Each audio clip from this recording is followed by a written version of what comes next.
¿Qué quiere decir Bridgestone cuando te habla de confianza y durabilidad? Quiere decir que vos tenés el control. Bridgestone, control de tu vehículo en cualquier situación. Bridgestone, la marca de neumáticos número 1 del mundo.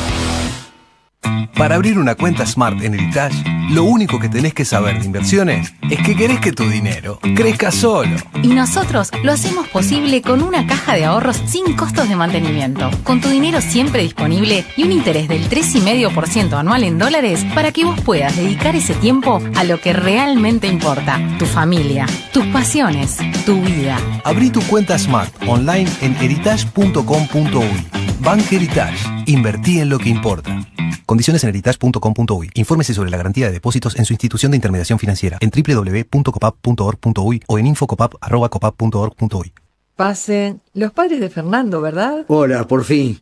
Estamos tan felices con la noticia del casamiento de Clara y Fernando.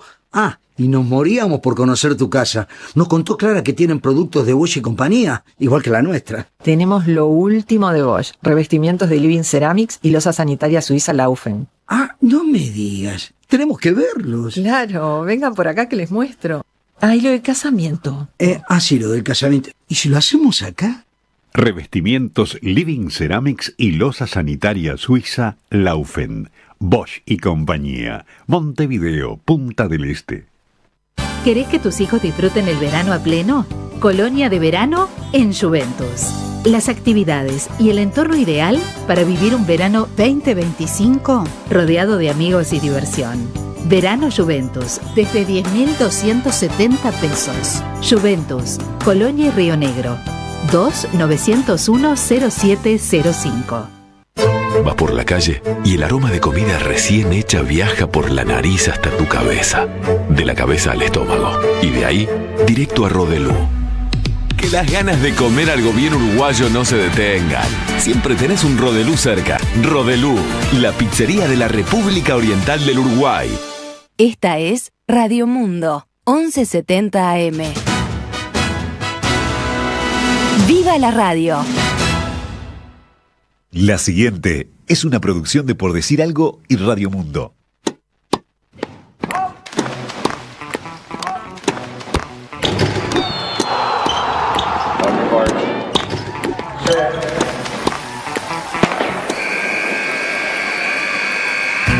Por Decir Algo. Por Decir Algo. En vivo, en Radio Mundo, 1170 AM.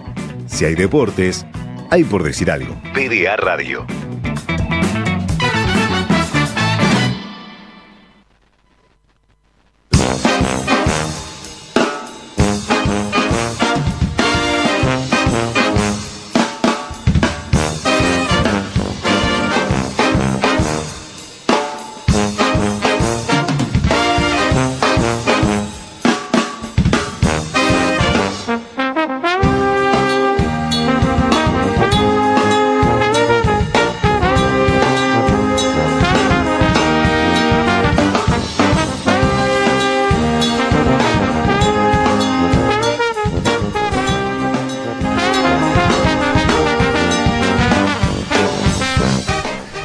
Qué difícil hacer un programa deportivo el otro día de las elecciones y qué bueno que a nadie le importa lo que hacemos a esta hora y podamos hablar de lo que se nos canta, que en este caso tendrá mucho deporte, pero mucho otra cosa. Aparte, qué momento más deportivo o más, de competencia que unas elecciones nacionales. Pero es que en este país hasta el carnaval es deportivo. Claro, es verdad. De manera que... Como la noche de fallos. Me gusta que diga como hasta el carnaval, como diciendo hasta la peor cuestión de la escala... No, eso lo estamos diciendo vos. Hasta el arte. Ese sería Santi Díaz, porque sos argentino.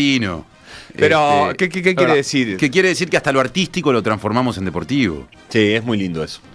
De todas maneras, siempre me pareció, hay una frase que se usa mucho, entre las de no mezcle fútbol con política o deporte con política que hemos usado, que siempre hubo, y yo creí en no futbolizar la política, ¿viste? Como no tomársela.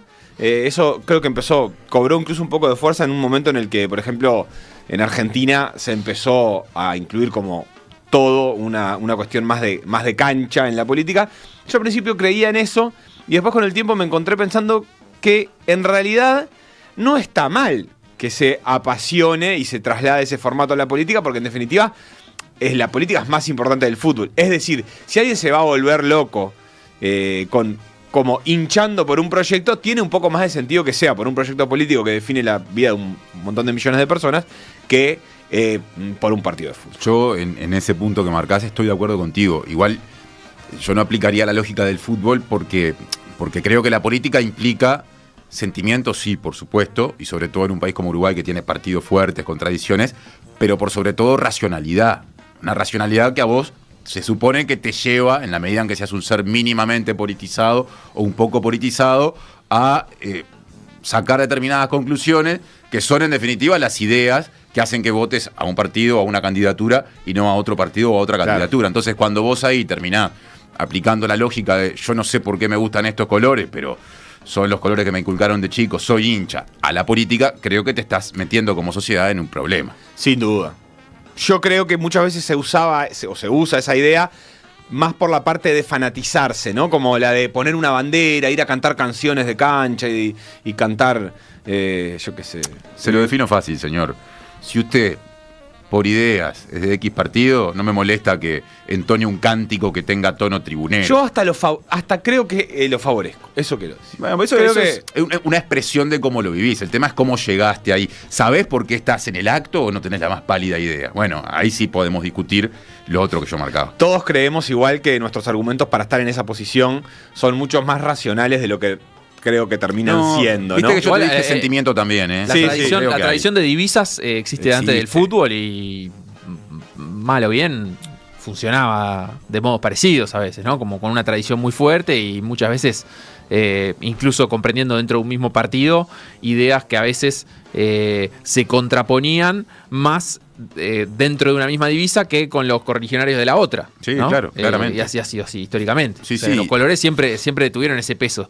En todo caso, también el fútbol vino a canalizar eso que ya sucedía, por lo menos en Uruguay. Sí, claro. Pasa que, bueno, justo en Uruguay tenemos partidos políticos históricos, fundacionales, que se identifican con colores, entonces nos terminan generando, pero bueno, eran ideas, ¿no? El color era una forma de diferenciarse en la vida pública y en el campo de batalla, pero eran ideas, sobre todo, ¿no? Sí, claro, unitarios, federales, ¿no? Digo, venimos, digamos, de orígenes que nos conectan con cosas que pasaban con la otra orilla, cuando en realidad estaba todo muy mezclado y muy fresco como para saber qué seríamos 200 años después o 100 y pico largo, pero incluso, Facu, tomando lo que decías, el Frente Amplio, que no tiene un origen directo asociado a las divisas, aunque sí en su etapa fundacional estuvo asociado a mucha gente que llegó de esos partidos, también tiene una tradición. Es decir, también tiene una mística que va más allá de lo racional y eso es indiscutible. Sí, sin duda. Vos decís que también la decisión de a qué partido acompañar en una elección tiene ese componente que ya no incorporamos de una manera quizás tan racional, sino que viene por herencia cultural o por tradición y no necesariamente por actualidad. Es decir, a veces, y creo que en todos los partidos y todas las simpatías pasa, apoyás a algunos candidatos o algunas cuestiones que capaz que no son las que más te gustan, como cuando te toca hinchar por jugadores, por laterales derechos que no tienen el mejor desempeño, pero que son parte de una tradición histórica que con eso se hace suficiente para que sean objeto de nuestra aprobación. Es lo que decía Facu recién, ¿no? Esto, en realidad, cuando me parece el Uruguay se vuelve de 3 partidos post Frente Amplio y mucho más de los 90 en adelante, no hace tanto, se desdibujó, pero en el viejo Uruguay bipartidista eran muy comunes las construcciones de mayorías con sintonías cruzadas, ponele, de sectores progresistas colorados con sectores progresistas blancos, incluso en momentos dramáticos de la historia, como ante el golpe de Terra, cuando generaron una especie de resistencia o de oposición común con sectores de la izquierda, socialista y comunista de aquel momento, o viceversa, ¿no? Simpatías o alianzas cruzadas de sectores conservadores blancos con sectores conservadores colorados. Sin embargo, por fuerte que eso en determinadas coyunturas pudiera resultar, terminaban votando con las mismas personas con las que tenían diferencia, pero con las que compartían la lectura histórica, ¿no? Y eso fue cambiando. Y va cambiando. Sí, yo creo que sí. Como esas amistades de hinchada, porque con esta necesidad que tengo de traerlo todo al fútbol, digo, pero como los hitos de la historia en el fútbol y en la política van cambiando esas amistades. Yo me acuerdo que, por ejemplo, mi abuelo siempre me recordaba, por ejemplo, que Boca no era Peñarol, que primero Boca era Nacional, yo hincha de Boca, y que con el tiempo esa alianza los terminó cambiando a partir de la final de la Copa Libertadores y de aquel Peñarol River, y ahora también empiezan a cambiar en la política esas alianzas o esas rivalidades que estaban forjadas, que parecían escritas en piedra, también empiezan a cambiar, y a uno se le hace como...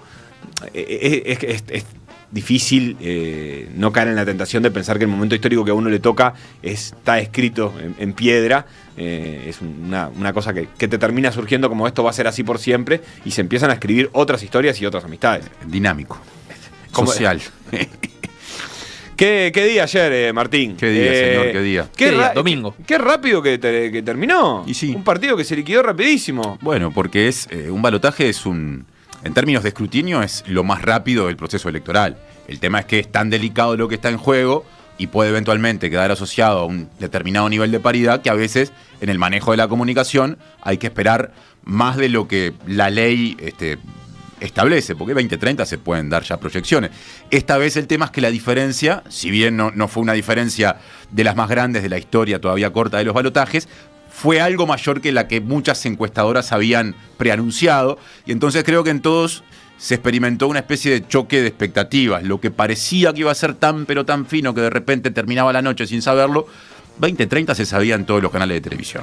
Sí, igual yo sentí que se fue demasiado crítico con las encuestadoras, que finalmente, a grosso modo, hablaban de 3 puntos, 2, 3. Bueno, alguna había dijo, dos que no. Alguna se fue acercando al empate, pero en el acumulado de encuestas que se fueron diciendo, la mayoría estaban en ese lugar, ¿no? Mira, en el corte previo, digamos, las últimas encuestas de la semana pasada, la que menos diferencia daba era Factum, que venía de tener una aproximación muy grande en la elección de octubre, entonces fue tomada con mucha seriedad, y aparte Botinelli es un apellido asociado a mucha seriedad, daba 0,5, medio punto porcentual, Cifra daba 0,6, era casi el mismo resultado, Equipos daba 1, algo, y después ya había algunas que daban entre 3 y 4, pero los márgenes de error igual cubrían esa diferencia, entonces creo que eso... hizo que se generara esa idea casi que de empate en algunas personas. ¿Los encuestadores personas. no miran las encuestas de las otras?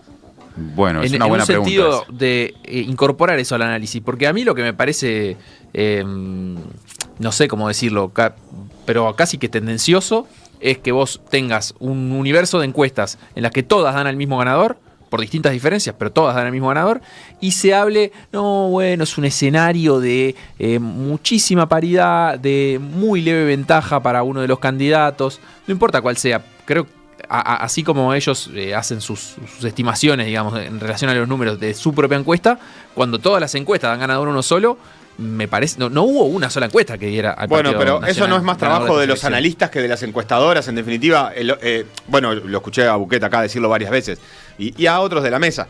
Está bien que si una encuesta da 3 puntos arriba a alguien, no puedes morir abrazado a esa encuesta, pero el trabajo ahí del politólogo, pero también de un analista no profesional, es decir, o cada uno en su hogar puede decir, bueno, pero si todas dan ese mismo margen, ganador, eso sí significa es una algo. victoria consistente. Yo ese razonamiento que hace Facu lo hice porque mucha gente lo hacía en los días previos. Yo tengo la sensación de que como que convivieron dos cosas que pueden quizá explicar esa cautela que ahora resulta exagerada cuando la recordamos con el diario del lunes. Y es que, por un lado, la brecha levemente entre las dos fórmulas se fue achicando, al cabo del mes que pasó, grosso modo, de la elección de octubre a noviembre. Y creo que lo otro que pasó es que la campaña de Delgado Ripoll fue muy hábil al momento de instalar la sensación de que se iba en una tendencia de eventual cruce de las gráficas. Y eso se reforzó porque un par de encuestas se empezaron a dar menos de un punto porcentual de diferencia a falta de 3 días para ir a votar. Claro. Entonces yo creo que terminó pasando algo de eso, que en general lo que hace es que se recuerden algunos antecedentes que no son los que priman, pero que en alguna elección interna se han dado de gráficas que se cruzaron sobre la veda. Siempre dicen los encuestadores que eso fue lo que pasó la primera vez que la calle Pou ganó una interna blanca, que fue contra Larrañaga en 2014, cuando no había sido favorito a juzgar por todas las encuestas, venía descontando, entró a la última semana atrás en todas, o en casi todas, y resultó ganador por cerca de 10 puntos. Claro, porque una encuesta que se difunde 3 días antes, en general tiene un corte que no es tan inmediato en el momento de aplicación, por lo menos que un par de días de O sea, al final terminás teniendo casi una semana entre el momento que obtuviste la muestra y el momento en el que se vota. Que una semana en un balotaje es una cuarta parte. De todos modos, ahí hay que agregar otra cosa, y es tercera. que estamos exagerando, pero sería una cuarta parte, una semana, si tomás un mes de campaña que hay para el balotaje. Es un poquito menos de una semana, pero de todos modos, en ese caso se da un hecho que hay que marcar como diferencia, y es que esa elección fue una elección interna. Las internas son elecciones de voto voluntario. Eso hace que sea más difícil medir con exactitud. De hecho, ahí hay pifias con más frecuencia que en las elecciones nacionales.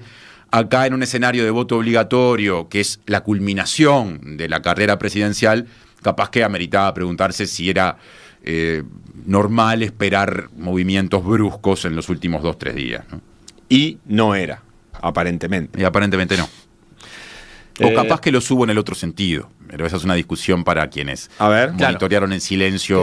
Que se abrió una brecha bruscamente en la última semana de campaña. Hay quienes dicen. Después del debate. Hay gente Me asociada. gusta que Tincho dice, hay quienes dicen. Claro, sí, porque. ¿Vos decís? Porque, ¿sabes lo que pasa? En estas horas te cuentan tanto de entrevistas que escucharon de tal analista que yo no sé a esta altura quién era, pero es algo que dijo una de las personas vinculadas a alguna de las 2 o 3 encuestadoras que daban menos margen, que la teoría es que mucha gente decidió.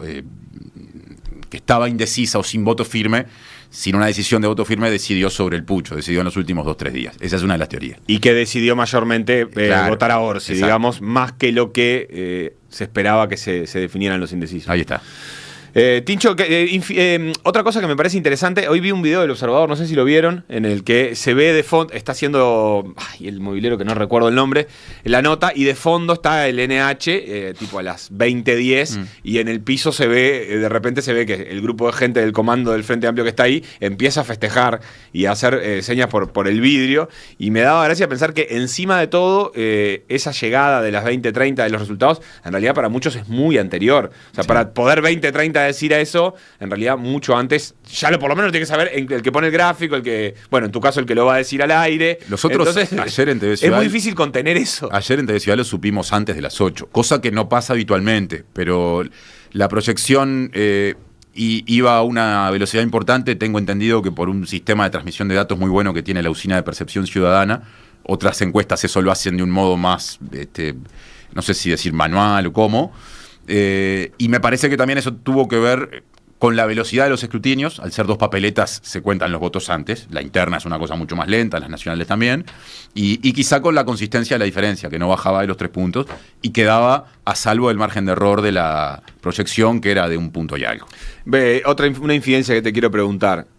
Las encuestadoras, antes de comentar, de decidir dar el dato al aire, ¿se preguntan entre sí? Che, ¿qué te da vos? Tipo, no lo sé eso. No lo sé. En el parcial ahí, che, ¿vos qué pusiste? No lo sé. ¿No? No sé si Pomía llama a Botinelli. O sea, yo si fuera el de la encuestadora con mi habituales inseguridades, sea lo que sea que me dé, diría... Yo no lo haría, yo no consultaría. ¿No consultarías? No. ¿Pero tienen espías? Yo consultaría. Esa es otra. Yo creo que hay un grupo de la consultora de WhatsApp en el que todo pone, che, a mí me da 3 puntos. ¿Cuándo te da vos? Si a todos nos da 3 puntos, yo voy más seguro, porque de última... Pueden tener espías. Doble agente. Un doble agente. ¿Qué sería ahí. un doble agente? Y yo tengo a uno que trabaja en cifra, pero soy de opción. Ajá. No se puede. Y entonces tengo ahí el doble agente, No se puede. lo tengo tocado por afuera, che, avisá. Pero no hay buena onda entre Avisá. las encuestadoras como para preguntarse, decís. Y bueno, no sé, porque también es como ese alumno que a veces quiere tapar el escrito, ¿viste? Que no. Pero que no le vas vea. a copiar el resultado del otro porque mirá si te canta errado. Es como para. No mires. Mira que yo me gano el pan con esto. Mirá si todavía le emboco yo, vos le errás, quedo como un campeón. Y bueno, yo preferiría asegurar. Compartir el resultado. Lo tuyo. Para asegurar. Yo voy. Asegurar la derrota, digamos. Más parado. Si la derrota es tuya, también es del otro. Son personas formadas, tienen unos equipos técnicos de gente muy capaz, tienen un prestigio empresarial. ¿Cómo vas a llamar al otro a decirle, che, ¿qué te da vos? No seas malo. Después, cuando salen los resultados, sí, debe ser muy interesante la comparación y debe haber momentos en los que intercambian experiencias de trabajo, porque aparte esto es muy chiquito. Igual saben. No lo sé. Yo estoy... O sea, si a las 8 había gente, 8 y 10 había gente en el comando del Frente Amplio festejando, como se veía en el video, entonces ya todas las encuestadoras... Pero pará, el Frente Amplio tiene su propio sistema de cómputos. Claro. El Frente Amplio tenía ese dato para empezar. Pero construido por un equipo propio del Frente Amplio. Claro. En ese caso sí, pero las encuestadoras también lo tenían, digo. O sea, obviamente estaban recibiendo la información y se la estaban dando a los canales. Sí, no lo sé. Ahí también hay que ver si hay filtraciones o no desde los canales. Y tengo entendido que las empresas encuestadoras son muy celosas de eso en general. Sí, de cuidar sus resultados. ¿Viste? Al final hacen así. Pero perdón, no solo las empresas, porque en realidad es ahora a los que más les importa que no se filtre es a los canales, claro. Que te tienen agarrado hasta 8:30, te tienen, digo, como si yo no fuera, porque es el momento más esperado del día. ¿Y por qué hay tal respeto? Me refiero a eso, como para que no se filtre en las redes. Hoy en día que el mundo es de redes. Que la veda ya no se respeta en redes, por ejemplo, para igual se filtra a la votación. Si vos le pones voluntad, pero en un grupo de WhatsApp te llega el dato. Pero eso es un grupo de WhatsApp igual. No, para mí no es una filtración pública eso. Bueno. Es una filtración privada. Hay gente que te lo dice por interno porque está. No, bueno, yo creo que conseguís el dato, pero... Ahí lo que hay es, me parece que la conciencia compartida de dos empresas, que son los canales y las encuestadoras, de que es un trabajo que tiene que salir bien. Para la encuestadora eso es que dé bien, para el canal también, pero además que salga a una determinada hora, porque por otra parte hay una limitación legal que creo que a todo eso le da un cierto temor, aunque se puede alegar, se filtró, creo que nadie quiere terminar dando explicaciones por eso si es acusado de haber violado una veda. Entonces hay un asunto de rating, hay un asunto de prestigio, hay un asunto legal. Yo creo que todo eso, no sé si decirlo blinda, pero hace que sean difíciles las filtraciones. ¿Es cierto que antes se cambiaba el reloj para dar antes? Eso se hizo en Canal 4. Canal 4 era así. Cuando estaba Vilar, cambiaban la hora como cuando se cambiaba en verano, más o menos. Sí, claro. Para llegar primero. La verdad es que nunca supe si era mito o era realidad. Y Vilar al aire lo apuraba a Oscar Botinelli, que en esa época hacía el servicio falso para Canal 4. Se lo cambiaban a Botinelli al reloj. para hacerle la caída. Y se generaba una situación que era, bueno, yo que sé, estaba mal, pero era un poco raidera, porque en un momento creo que estaba blanqueado que pasaba eso, y entonces había un juego entre Vilar y Botinelli de, bueno, diga algo, y miraba de reojo el reloj y todavía no, y al final terminaba diciendo algo. ¿Qué otras sensaciones quieren comentar de las elecciones de ayer? ¿Alguna otra? Nada. Y no, yo lo que sí agrego es que el volumen de los festejos, de la cantidad de gente en los festejos, también tiene semejanzas con lo que ha sucedido en contadas ocasiones que yo recuerdo en tiempos recientes, sobre todo con la selección uruguaya. Pero me parece que no, por ejemplo, victorias de Peñarol o Nacional que yo recuerde no han juntado, en las calles de Montevideo al menos, volúmenes tan grandes de gente festejando como el resultado de una elección nacional. ¿Qué tendría que ser una Libertadores, básicamente, para que sea ese volumen de gente? Y sí, yo creo que sí. ¿O Sudamericana? Qué linda pregunta. Bueno, con este tema que ahora justo la ganó Racing. Claro. Bueno, yo creo que una Sudamericana también, porque creo que además la consagración de Racing es bastante comparable con lo que sucedería si la gana uno de los equipos uruguayos. De acuerdo, sí, totalmente. Es un grande dormido, digamos. Pero aparte, fíjate que el fútbol uruguayo de clubes no gana una copa continental, ponerle el nombre que quiera, podemos sumar la Supercopa, todas las que ha habido, desde el año 88. Entonces, yo creo que una Sudamericana sería tremendamente festejada, aún por equipos campeones de América como son de la Libertadores, Nacional y Peñarol, ¿no? Sí, la periodicidad de las elecciones la hace más parecida a un mundial en el sentido que... Claro, bueno, claro. Si no festejás ese año, sabés que tenés que esperar, en este caso 5, pero bueno, un largo periodo de tiempo. Y la Libertadores, en teoría, te da todos los años una revancha. En el caso de los cuadros uruguayos no ha sido así. Y volvemos a la racionalidad por la que pasamos antes. Y aparte, son las condiciones de vida de tu país. Claro, mucho más importante que ganar la Libertadores. Sí, para mí. Perfecto, Chile. No, Perdón, ¿y para Moreira y para Castro? ¿Libertadores o...? No, para mí no, Libertadores siempre. Una Libertadores siempre. Y sí. ¿Libertadores contra qué? Mientras haya democracia, Libertadores. Ajá. Y contra que gane quien gane las elecciones. Moreira duda. ¿Mundial de fútbol o Moreira elecciones? Duda. Mundial de fútbol, yo siempre. Elecciones. Sí, yo elecciones. 2-1 la racionalidad por sobre la pasión. No. Un periodo. No, perdón. Elecciones dije, no me pongas el punto en la racionalidad, Bueno, pero estás razonando. Ponémelo... Yo creo que... vos decís que hay una... Que en política también es pasión. Vos sabés que yo soy muy pasional. Vos sos de los que tocan el bombo del otro lado del charco. Sí. Todo pasa, pero la Libertadores nunca la ganamos. Eso es lo que yo veo acá en Uruguay. Todo pasa, pero campeones mundiales nunca somos. Así que, me parece que en un periodo, yo sí te dejo de ventaja. Está bien, que gane cualquiera. Mientras haya democracia, ¿no? Ahora, si me decís, la cuestión es si cedo la democracia a ganar un mundial. Qué demócrata Facundo Castro, ¿no? Y bueno, porque ahí ya te pones a quién sabe qué. La pregunta sería entonces, ¿qué estás dispuesto a dar por un mundial? 5 años. Los mejores 5 años de mi vida estoy dispuesto a dar. Perdón, en este programa, es más, en esta mesa, hace 5 años, le preguntamos a Oscar Andrade. Ahora Conrado va a buscar el recorte muy rápidamente, lo va a poner enseguida. No lo presionen a Conrado. Se agarra la cabeza del otro lado del vidrio. Le preguntamos a Andrade si prefería que ganara en aquel momento la calle Pou, en nuestro ciclo de entrevistas con políticas antes. Estuvo, por ejemplo, Lema, Amado, etcétera. A Andrade le preguntamos si prefería que Peñarol fuera campeón de la Libertadores o que ganara la calle Pou las elecciones, y dijo que gane la calle Pou. A la derecha la combatimos en la calle o algo así. Pero que lo de Peñarol no tiene solución. Claro, es muy bolso. Y estuvo cerca de que le tocara las dos. Este año pudo haber sido ambas, ¿no? Claro. Y le tocó una seguro en aquel momento. No, este año zafó de las dos. Este año zafó de las dos, pero en aquel momento claro. Se le cumplió. O sea, dentro del quinquenio de la calle Pou, y uso la palabra quinquenio, podría haber habido, no hubo, una Libertadores de Peñarol. Quizás gracias a que el Boca Andrade pactó con sangre que no se diera esa Libertadores, mientras dispuesto a que sucediera el gobierno de la calle Pou. Es un negocio que él hizo quizás con el diablo. Qué terrible. Bueno, vamos a hacer una primera pausa en por decir algo. Vamos a seguir hablando igual de las elecciones y de otras cosas como la Copa Sudamericana e incluso el Mundial de Ajedrez, algo que me imagino. Y una primicia. La gente. ¿Hay primicia? Sí, el torneo intermedio va a seguir existiendo. Qué alivio. Votaron los clubes. La parte del medio. Qué suerte. Por decir algo. PDA Radio. Por decir algo, es una producción cooperativa. Conducen Sebastián Moreira, Facundo Castro y Martín Rodríguez. Producción general, Conrado Hornos. Si hay deportes, hay PDA Radio. En Radio Mundo, 1170 AM.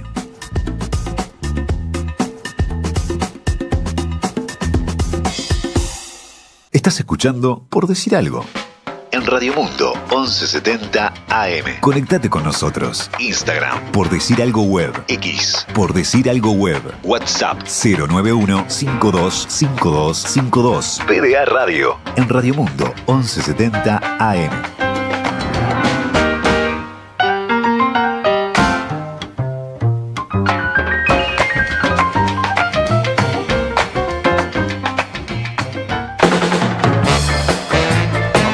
Seguimos por decir algo. Ahora sí, no sé ni en qué momento empezamos. Vamos. ¿Se prendieron en dos momentos distintos las luces, puede ser? ¿O yo estoy Se prendió, totalmente loco? se apagó. A mí me parece que voy a pedir un bar de esta vuelta al aire. O un bar en general. A ver qué pasó. Seguimos un minutito más o unos minutitos más hablando de elecciones, que es obviamente el tema del día. No sé si la audiencia ha comentado algo, Facundo, que vos querías decir. Hay comentarios de la audiencia. ¿Respecto a eso o a Yo estaba otra tentado, cosa? dice Tatanka, de escribirle a Santi Díaz para que me pase data porque la ansiedad me estaba haciendo caer más y más en el alcohol. No le escribí, me comporté y después comenta Libertadores siempre. Por una de Libertadores de Peñarol hasta hago campaña por Salle, nos dice Tatanka. Perdón. ¿Qué? Pero es muy fácil hacer campaña por Salle porque sabés que no va a ganar. La cuestión es arriesgar. Es decir, si sos blanco, que gane Orsi, si sos del frente, que gane Delgado. O que por esa Libertadores gane militar a Salle no estás arriesgando nada. Que gane. Eso es otra cosa. Que gane el que vos no querés, eso es otra cosa. Acá nos dicen también que era tanta la manija contra el fraudeamplismo, entre comillas, el fraude amplio. Fraude amplio fue una expresión de Salle en su momento. Que en blanco pasé a Orsi. Mirá. Y ¿quién dice eso? Ya te digo.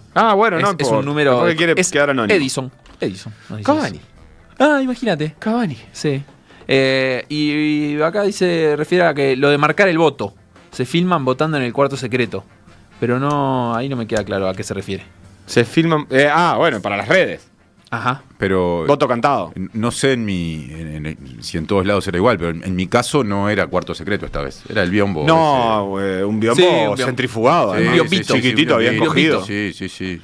Un biombito. Medio que tenías que moverlo. O sea, como que yo me traté de hacerlo como que no se notara mucho, porque a mí me gusta que me respeten mi privacidad. Y como que se notaba mucho si inclinabas. Para gente de poca talla. Para gente de poca talla. Sí. Mira, acá nos dicen aguante la capoeira. Qué lindo. ¿La qué? La Capuera. Maldonado. La gente que escucha la Maldonado.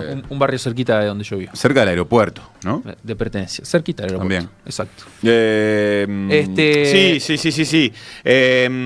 No, te digo, me quedé pensando en... Yo le decía preguntar una cosa, pero contame de qué te quedaste pensando. No, de lo que habías dicho de qué cambiaba por la Libertadores y me quedé pensando... ¿Y qué cambias vos por la Libertadores? No, yo nada. Y no, sos hincha de Boca. Yo Ya nada. viste mucho. Escucha, ¿ustedes sabían que los votos, las urnas con los votos, los transporta la gente, la gente de las mesas en sus autos particulares? Sabía. Sí, porque o en soy... taxi o lo que sea. No hay una logística prevista para eso. Soy hijo de empleada Me enteré de pública. eso. Me enteré de eso la primera vuelta y Sí, quedé sí. de cara. Es cierto. Es la parte artesanal del proceso. Folclórica, ¿verdad? Sí, uruguayo. Y donde uno podría decir el verdadero bastión de la Pero, democracia uruguaya. ¿te dan para el taxi? No, Supongo. nada. No hay un ¿No te viático pagan ahí. el taxi, un viático? No. A ver si alguien de la audiencia me La puede gente la lleva en taxi explicar porque eso. la gente la lleva en taxi porque para irse antes o consigue un auto o no sé. Claro, pero podés no tener auto. Pero hay casos de gente que transporta las urnas en ómnibus. ¿En ómnibus? Sí. Me muero si me cruzo con Hay, alguien en un hay ómnibus. anécdotas de eso. Vi fotografías. al ¿Y respecto. quién garantiza? Pero con el policía atrás. Y él no se puede separar de la urna. Claro. Menos en esos Claro. momentos. No se Mucho puede. menos en esos momentos. Se puede separar. Qué momento ese, ¿no? En el que una Tremendo. persona que es empleada pública termina... No sé si va el presidente de la mesa o va toda la integración de la mesa. Ahí tengo... La verdad es que no lo tengo claro. Pero termina- seguro el presidente y con un la- custodio con ahí custodia. haciendo una especie, de, no sé si de amistad o de vínculo circunstancial en un ómnibus. de hermandad democrática. ¿Y se Muy le bien. cobra el Es boleto una el que hermandad sube con la democrática. urna? Porque el Y policía no quiero creer- paga por estar uniformado. Elijo pero- creer que no, pero la verdad es que en este Uruguay en el que vivimos no lo sé. No lo sé. Alguna vez se habrá perdido alguna Alguien urna. nos puede tirar ese mensaje. Qué buena si negociación, le tocó ¿no? transportar. Con el policía y y si pagamos un taxi y liquidamos más temprano, ¿qué te parece? Presidente, yo no voy a secretario y poner plata para custodia, esto. nos dice acá un oyente que se llama Conrado y está del otro lado del vidrio. Presidente. Secretario y el custodio. ¿Los tres tienen que ir? El vocal o la vocal quedan libres. Oh. Liquidan temprano.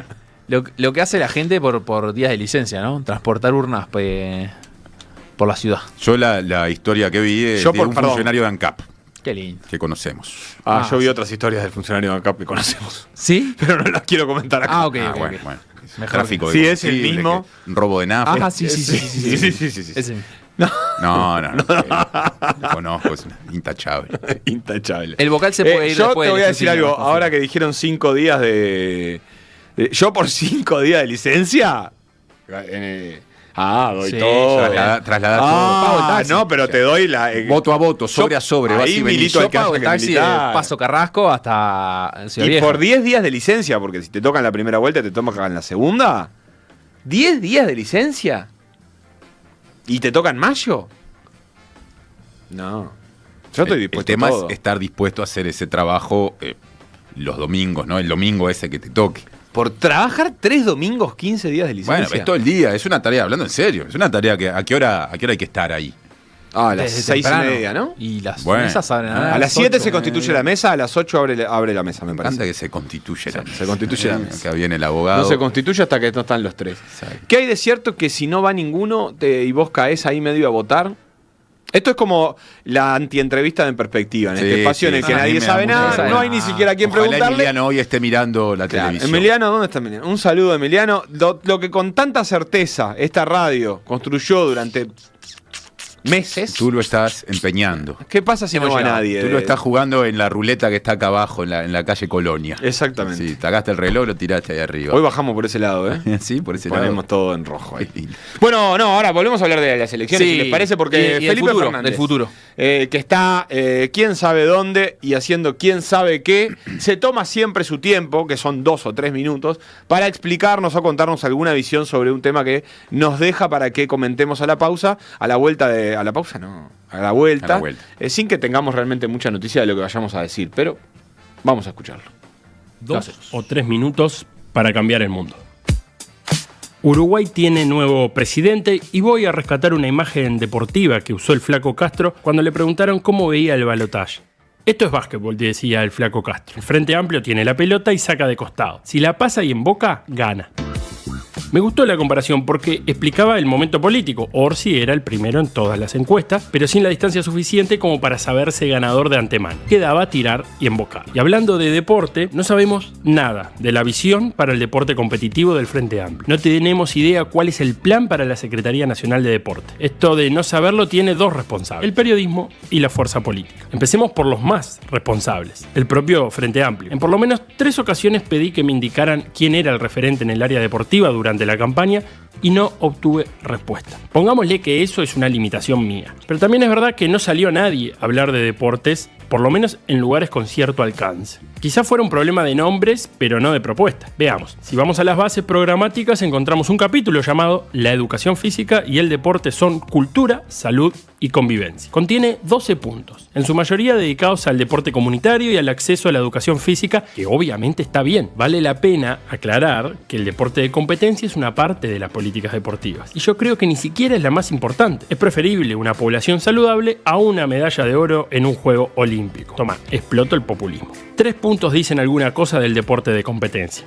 El 4, promover y apoyar a deportistas para competencias internacionales, que está bien como idea, pero si nadie dice cómo hacerlo, queda corto. El número 7, alentar y potenciar con apoyo estatal la autogestión deportiva en todas sus expresiones, que es una declaración de intenciones, autogestión antes que sociedades anónimas, por ejemplo. Y el 11, profundizar la transformación y modernización de la gestión deportiva, profesionalizando sus modelos de gestión, alentando la planificación estratégica y la formación permanente. Dirigentes más formados, también un cambio necesario. Esas son las pocas pistas que nos deja la base programática del Frente Amplio. Entonces vayamos a la otra parte del problema, la prensa deportiva. Sobre el final de la campaña, tanto Orsi como Delgado pasaron por los micrófonos de la Sport. Fueron 2 notas que giraron en torno a su vínculo con el fútbol y sobre si los clásicos se deben jugar con hinchada visitante o no. De todo el universo de temas sobre política deportiva, solamente se habló de la seguridad en el fútbol. De repente me cruzo con un titular de Montevideo Portal que dice fútbol y política. Me entusiasmo, pero sigo leyendo y dice: después de 25 años, Uruguay volverá a tener un presidente de Peñarol. Justo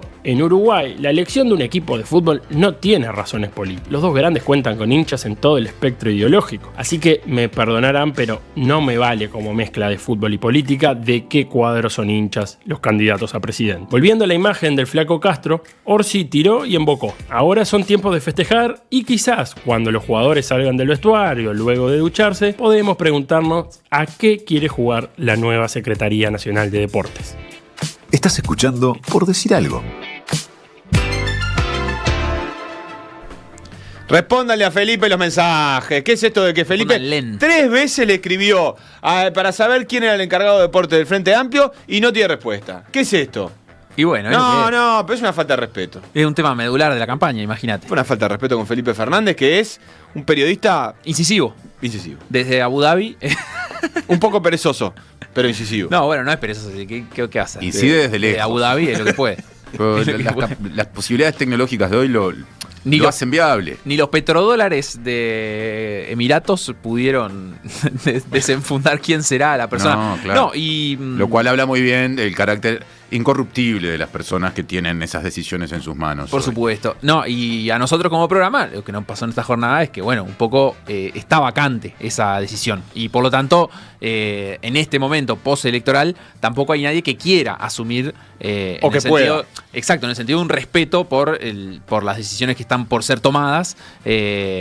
La vocería, la posibilidad de salir a dar una entrevista a contestar qué es lo que va a suceder con la institución, sobre todo desde la Secretaría Nacional del Deporte, ¿no? ¿Cuál va a ser la cabeza, la conducción de ese organismo que desde hace un par de periodos existe, porque antes era la Dirección Nacional de Deportes, que estaba dentro del Ministerio de Turismo y Deporte, después eso se fue separando, se generó esta secretaría que depende directamente de Presidencia, que ha dado también más protagonismo, creo yo, y celeridad a algunos trámites y algunas cuestiones burocráticas para resolver dentro del deporte, y bueno, pero todavía no se sabe a quién el Frente Amplio pondrá a encabezar este organismo, ni quiénes van a integrar los equipos.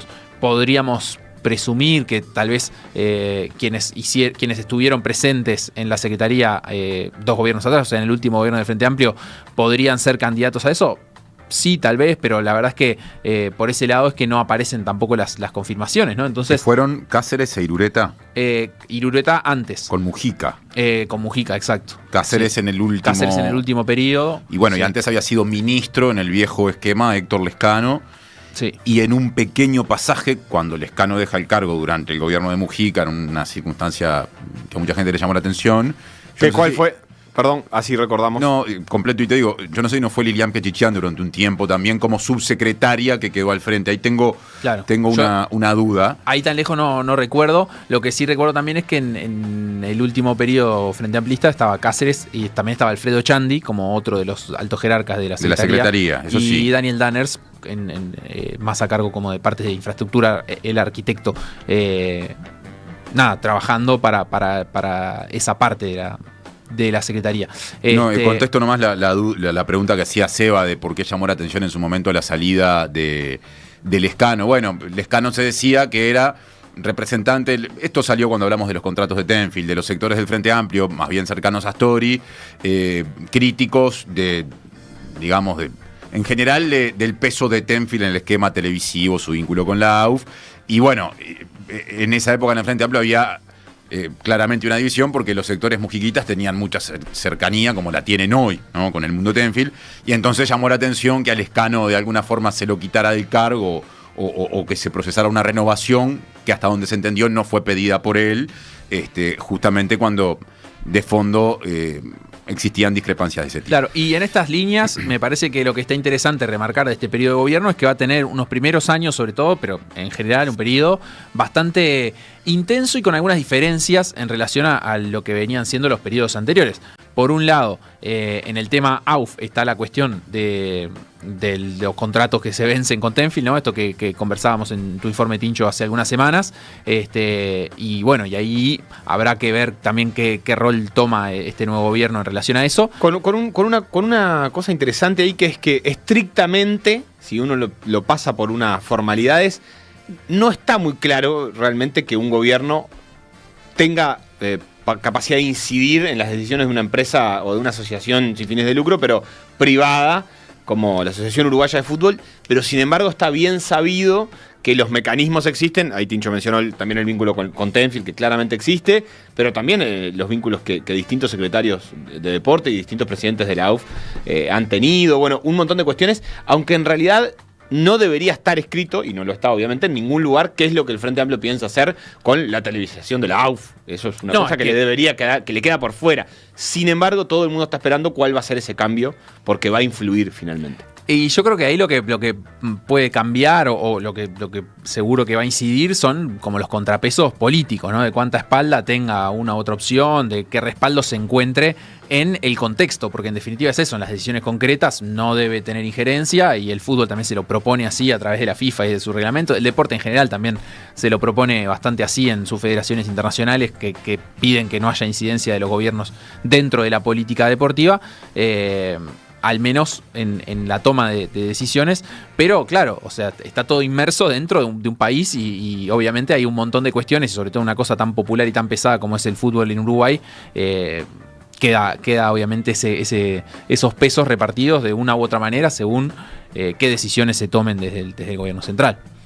Y bueno, yo lo otro que quería resaltar también, que de eso vamos a estar hablando ahora también en el próximo bloque, es que se encuentra este nuevo gobierno y la Secretaría Nacional del Deporte, que muchas veces, claro, hablamos del fútbol porque es lo principal, pero en definitiva la AUF es la organización tal vez más rica en cuanto a las federaciones deportivas en Uruguay, y que tiene por lo tanto una mayor autonomía para su funcionamiento. El resto de las federaciones dependen muchas veces de los egresos del gobierno central, y ahí sí hay una incidencia directa en cuanto a cuánto dinero se le da al handball, al básquetbol, el patín, a la federación que sea, y ahí generalmente, obviamente, el Comité Olímpico Uruguayo es un actor importante y de peso que integra la Fundación Deporte Uruguay, que es una fundación, digamos, bipartita entre el Estado y el Comité Olímpico Uruguayo, a la que se le da un presupuesto para manejar de esa manera, de forma directa, las erogaciones económicas que se hacen año a año al deporte, porque si no los tiempos del Estado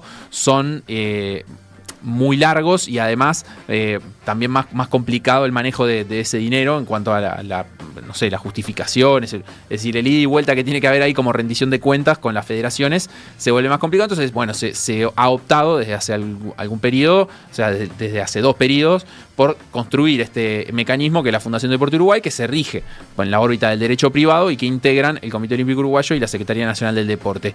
Entonces, ahí es donde se toman fuertes definiciones para el deporte federativo. No solo digo de alta competencia, porque también está el deporte de formación y de base, pero sí federativo. No entra en esto el deporte comunitario, que es otra pata. El Felo lo comentaba en su audio. Y bueno, ahí lo que se va a encontrar el nuevo gobierno es un nuevo panorama, porque hay autoridades nuevas en el Comité Olímpico Uruguayo. Después de muchísimo tiempo hay un nuevo presidente y las intenciones son distintas en el sentido de la forma de trabajo y de cómo se va a construir este nuevo mandato dentro del Comité Olímpico Uruguayo. Va a venir junto también con un cambio de gobierno, por lo tanto hay ahí un doble cambio que veremos cómo termina afectando, si es que de algún modo, seguro que sí, veremos si es positivo, si es negativo, si conforma a las federaciones, si permite ayudar al deporte federativo uruguayo a un crecimiento que, siento yo, viene un poquito postergado en relación a los países de la región en cuanto a inversión, a resultados y a, sobre todo, infraestructura, ¿no? O sea, que es lo que se precisa para tener selecciones y federaciones que puedan tener mayores posibilidades competitivas. Sí, además de eso, algo que queda ahí y que mencionó Felipe en el audio, que nosotros nos centramos mucho en la parte del deporte competitivo y generalmente, y también después entran todas esas discusiones sobre todas las otras cuestiones que tienen que ver no solo con el deporte, sino con la actividad física inclusive, que terminan estando como en el mismo capítulo y que en realidad afectan a muchísima más gente que la que afecta el deporte competitivo o las distintas formas que toma el deporte que estamos más acostumbrados a pensar con un nombre, pero también está toda la forma en la que entra la actividad física y el deporte, no sé, en la educación. Sí, de hecho, una de las grandes medidas en los gobiernos frente amplistas fue la universalización de la educación física en las escuelas, que, por ejemplo, habría que evaluar qué tan cerca está eso hoy de llevarse efectivamente a la práctica, teniendo en cuenta que en zonas rurales, por ejemplo, se carece de servicio de educación física en las escuelas, pero que existe, es decir, que está planificada y que está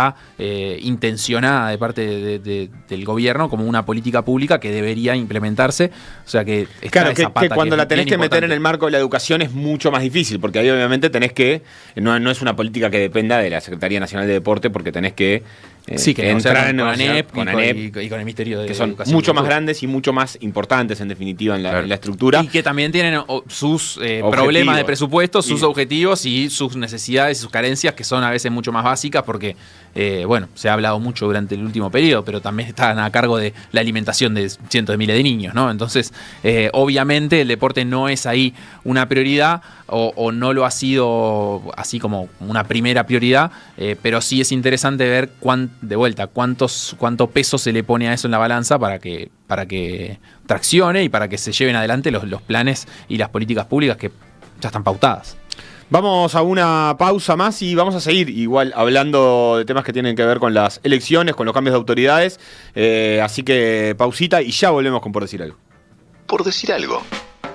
Lo que pasó en PDA Radio, revivilo en pda.uy, radiomundo.uy, en YouTube, Spotify o cualquier plataforma de podcast. Si hay deportes, hay PDA Radio.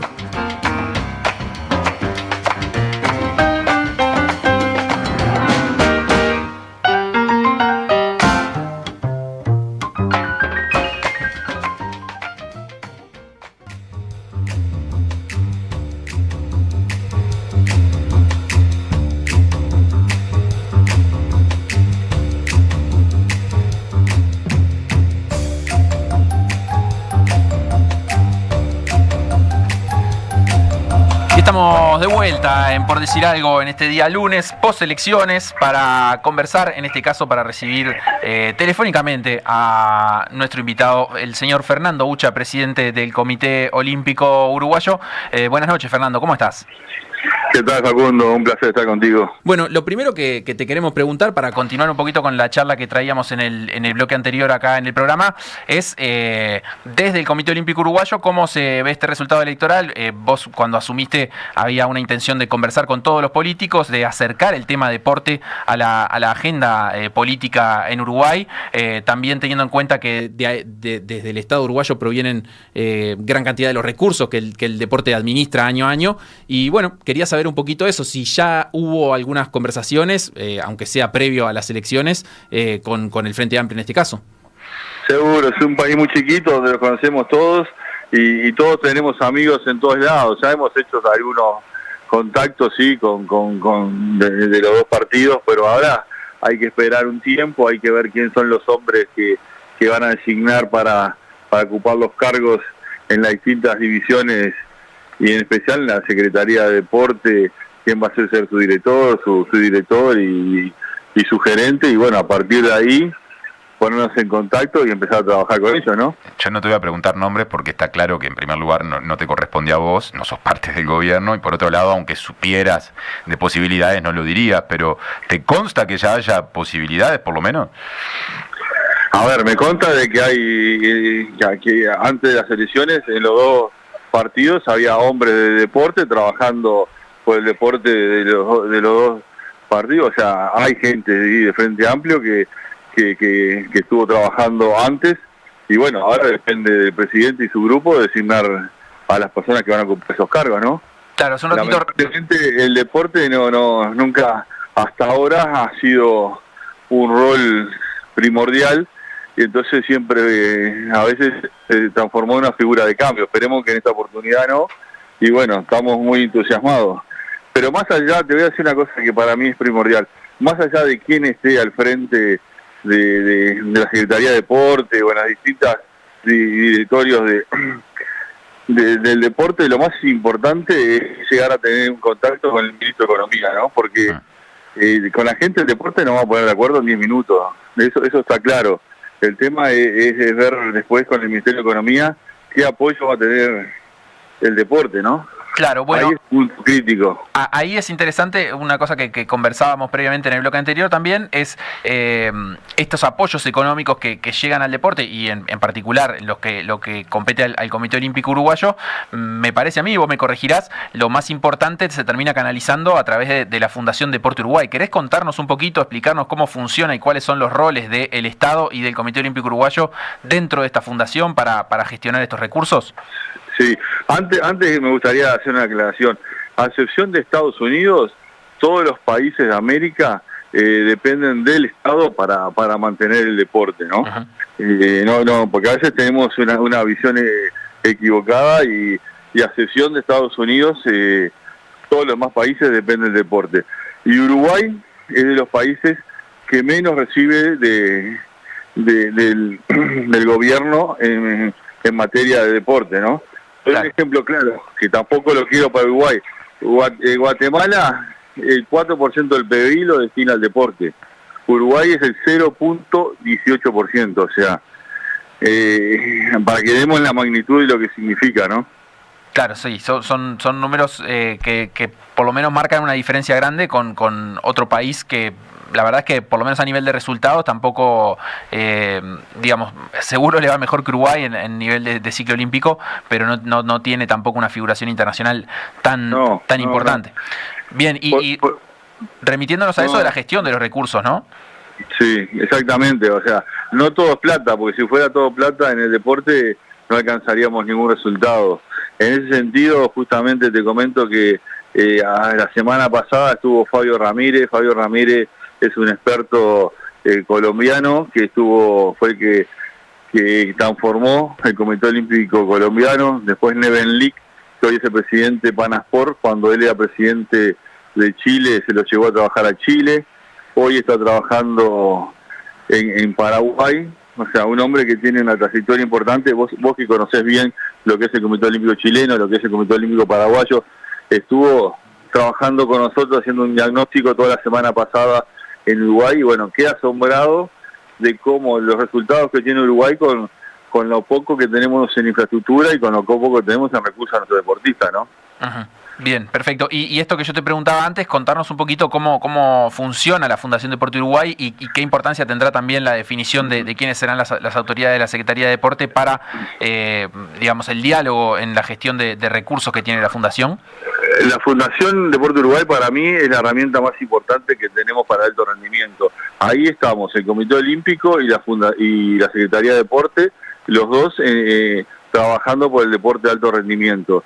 Y de ahí conseguimos recursos que vienen del Estado directamente y de privados. Por primera vez en este periodo se consiguió a través de la compra, otra herramienta muy buena, recursos para la Fundación. Creo que hay que fortalecerla, la Fundación, para mí, a entender, es una excelente herramienta, y bueno, de ahí armar un programa deportivo con visión de todo el ciclo olímpico, ¿no? Uh-huh. Y la Fundación, su función en concreto, ¿cuál es? Digamos, ¿firma cheques que salen hacia dónde? ¿Hacia las federaciones? ¿Con qué objetivos? La fundación no es firma cheque, porque sería... La Fundación es, te vuelvo a decir, es donde se maneja el alto rendimiento del Uruguay. Uh-huh. Ahí es donde las políticas del gobierno y las políticas del Comité Olímpico se conjugan en una planificación con el ciclo olímpico. O sea, ahí tenemos por delante todos los eventos del ciclo olímpico. Ahí está. Los Juegos Odesur es la primera etapa del ciclo olímpico, después están los Panamericanos y después están los Juegos Olímpicos. Pero también tenemos los Juegos Odesur de la Juventud, los Juegos Panamericanos de la Juventud y los Juegos Olímpicos de la Juventud. Y también los Juegos de Playa. Bueno, todos esos eventos, a través de la Fundación, es que nosotros financiamos la ida de los deportistas, la preparación, todo eso. Por eso te digo, es la mejor herramienta que tenemos para el alto rendimiento. Uh-huh. Y esa planificación, me imagino que el comité en algún momento tendrá su idea, digamos, sus lineamientos, y se encuentra eso con los lineamientos de la Secretaría de Deporte, se construyen en conjunto. ¿Cómo ha sido por lo menos la experiencia previa dentro de la Fundación Deporte Uruguay para construir esto, y cómo esperas que pueda ser en el futuro gobierno? Sí, tanto en el periodo, la Fundación ya no es que empezó en este gobierno, ya viene trabajando del gobierno anterior, y nunca hubo que llevar nada a votación, siempre salió todo por unanimidad, tanto en el gobierno, tanto en el periodo pasado de Frente Amplio como en del Partido Nacional. La verdad que ahí es muy claro, porque los objetivos son claros. O sea, todos queremos que nuestros deportistas vayan de la mejor manera, mejor preparados y tener la mayor cantidad de medallas. Bueno, en ese sentido, o sea, nosotros en ese sentido estamos haciendo un excelente trabajo ahora, ya estamos haciendo un plan estratégico. Contratamos a una empresa con ayuda del Comité Olímpico Internacional que nos ayuda a armar un plan estratégico hacia los Juegos Olímpicos del 32, con una visión más amplia. Y bueno, y eso todo ese trabajo que estamos haciendo del Comité Olímpico lo vamos a poner a disposición de las nuevas autoridades de la Fundación, ¿no? Bueno, me empezás a contestar una pregunta que venía pensando hacerte, pero en todo caso para profundizar, Fernando, lo dijiste al comienzo de la entrevista, nos lo habías dicho hace un tiempo antes de las elecciones, que la reunión más importante, más que con la persona que esté al frente de la Secretaría del Deporte, será cuando se dé con quien esté al frente del Ministerio de Economía, por decirlo de algún modo, porque aparte en ese caso el nombre ya se conoce, pero más allá del nombre de O'Donnell, que no viene al caso, a lo que voy es, si salimos del mundo de lo ideal y pasamos al mundo de lo posible y tenés que encarar, y le toca al Comité Olímpico encarar una instancia de ese tipo en la que finalmente, como pasa siempre con tantas áreas, se pueden conseguir recursos, pero solo para algunas cosas. ¿Dónde están las prioridades? Bueno, desde el punto de vista del Comité Olímpico, nosotros nos tenemos que enfocar en el alto rendimiento. Y el alto rendimiento es traer medallas, es frío. Nosotros, esta directiva lo que va a cambiar es un poco la estrategia. Hoy, como los recursos son finitos, lo que hacemos es repartimos entre muchos deportistas y les llega muy poco a cada uno. Y lo que queremos hacer es darle todo lo que precisan los mejores deportistas nuestros. A eso no le puede faltar nada. Ajá. ¿Y cómo ranqueás ahí? ¿Cómo elegís? ¿Bajo qué criterios? Eso es muy fácil. Primero, por antecedentes deportivos. Segundo, por su edad y la proyección hacia un nuevo ciclo olímpico. Porque yo puedo tener una medalla de oro, pero estoy en una etapa de mi vida que ya no puedo llegar a un ciclo olímpico más. O sea, puedo llegar hasta uno de sur, puedo llegar hasta un Panamericano.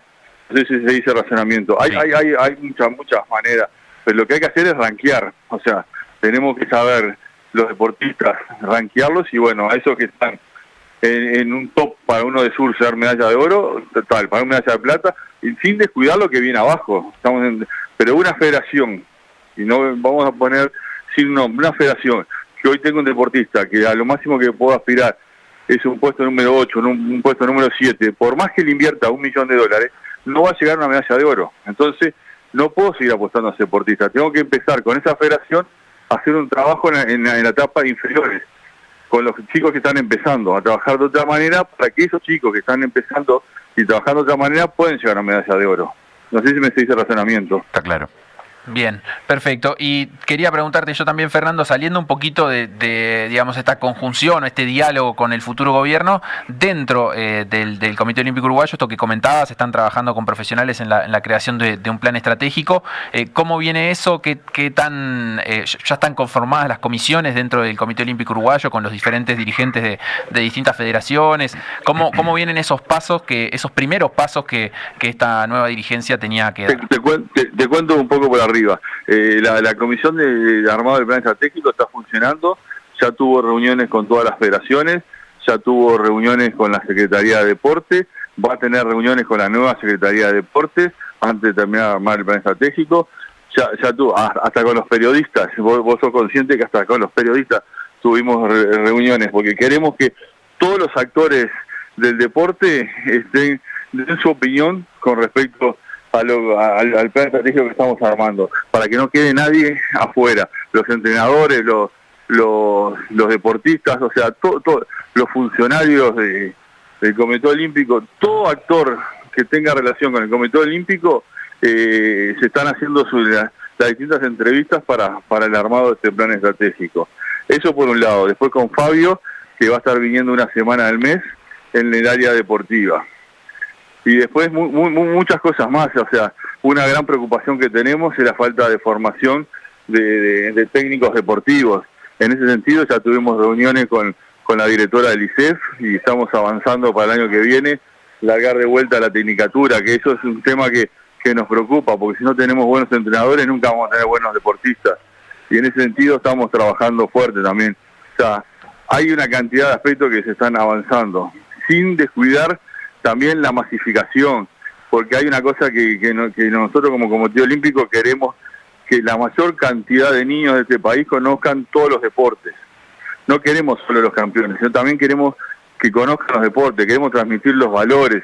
En ese sentido, la Academia Olímpica va a hacer un excelente trabajo, llevando al Comité Olímpico a todo el interior del país. O sea, vamos a trabajar con las intendencias, que no le hemos trabajado nunca, ya tenemos contacto con varias intendencias y vamos a llevar programas al interior del país. O sea, hay un aspecto grande, estamos muy contentos, hay muchas comisiones que se han nombrado coordinadores, se ha puesto un mes para que esos coordinadores formen sus comisiones y hasta el 31 de diciembre para que armen un plan para trabajar el año siguiente, o sea, cosa que a partir de enero empezar a trabajar. Y ya en el mes de mayo ya van a tener la primera novedad de este Comité Olímpico que estamos lanzando, ¿no? Para quienes no somos personas tan conocedoras, recién mencionaste a la Academia Olímpica, ¿qué es? La Academia Olímpica es una comisión dentro del Comité Olímpico que se dedica a transmitir los valores olímpicos. Y eso vamos a trabajar con las escuelas en diferentes programas. Llevar a nuestros atletas a las escuelas y transmitir los valores. Eso es una cosa que a nosotros nos parece importante. ¿Por qué queremos tener deportistas de elite? Para que sean el espejo de nuestros niños. Eso es el gran objetivo.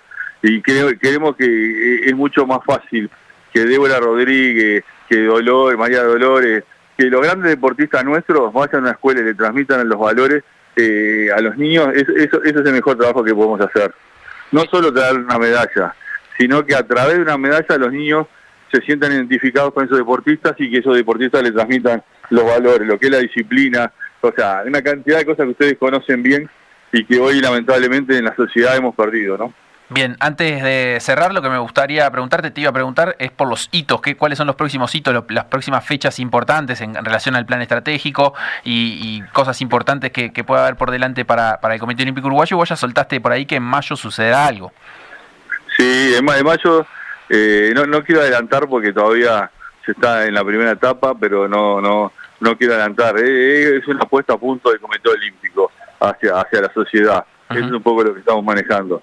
Pero desde el punto de vista deportivo, por suerte tenemos casi un año por delante, hasta octubre del año que viene, que tenemos los Juegos Sudamericanos Junior, y después sí, ya en el 2025 empiezan los Juegos Sudamericanos Juveniles, los Juegos Sudamericanos Mayores, y ahí ya empieza todo el ciclo olímpico, ¿no? Bien, clarísimo. Así que está claro por lo menos las primeras competencias en las que habrá que trabajar, y nos quedamos con la expectativa de saber qué sucederá luego en el mes de mayo con relación al Comité Olímpico Uruguayo. Fernando Ucha, presidente del comité, muchísimas gracias por estos minutos, y bueno, quedamos siempre atentos también a las conversaciones que vayan surgiendo una vez que se empieza a conformar esta nueva dirección de la Secretaría Nacional de Deporte, y a ver si se da finalmente esa reunión con el ministro de Economía. Ya se va a dar, seguramente que se va a dar. Y bueno, nada, simplemente antes de irme, agradecerte a vos y a todo el equipo por siempre estar transmitiendo a todos los deportes, que buena falta nos hace, y bueno, por siempre estar con nosotros. Muchas gracias y a las órdenes. Gracias a vos, Fernando. Bueno, despedimos entonces a Fernando Ucha, presidente del Comité Olímpico Uruguayo. Antes de irnos a una pausa, Tincho, quedaron algunos mensajes pendientes para compartir ahí. Había gente por el chat de YouTube que nos aclaraba que van presidente y secretario, aquello que hablábamos de quienes transportan las urnas. Mariana, que dice: fui delegada, pegamos re buena onda con la gente de la mesa y la custodia. Los y las custodias están desde las 4 a.m. en servicio, y creo que ni los días libres que a los públicos sí les dan. O sea, como que parece que los custodias no tienen la licencia que sí tienen. Claro, los porque funcionarios. es parte de su trabajo eso, digamos. Están de guardia, digamos. Claro. Bueno, y por ahí también mencionaba antes que también están las internas, que son 20 días de licencia entre una cosa y la otra, con las internas y las municipales. Y por ahí Bruno, que dice: yo doy 20 días de licencia por la sexta. Dio vuelta la pregunta. Dio vuelta, dice: yo regalo 20 días de licencia para salir campeón de la sexta. Me parece un precio bajo. Me parece bien. Bajo precio. 20 días de licencia. Es poco. Por una Copa Libertadores. Son 20 días de licencia. Desde 1980 y... Es una licencia entera. Sí. En el mundo privado, por lo menos. Y acá nos dicen que ojo que quedaste al aire. Sí. Pero no sé qué dijiste. ¿Qué dijiste? Fue cuando contaste el chiste de... Sí, como le dicen. Sí. Entran dos polacos a un bar. No. Bueno, ¿les parece si hacemos una pausa o les quedó algo pendiente por mencionar este bloque? Adelante, Facundo, haga una pausa cuando usted quiera. Una pequeña pausa, brevísima pausa, y enseguida volvemos con más Por Decir Algo. ¿Cómo era el remate? Por decir algo. Lo que pasó en PDA Radio, revivilo en pda.uy, radiomundo.uy, en YouTube, Spotify o cualquier plataforma de podcast. Si hay deportes, hay PDA Radio.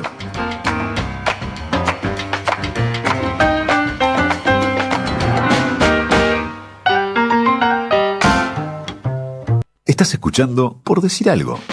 En Radio Mundo, 1170 AM. Conectate con nosotros. Instagram, Por Decir Algo Web. X, Por Decir Algo Web. WhatsApp, 091-525252. PDA Radio. En Radio Mundo, 1170 AM.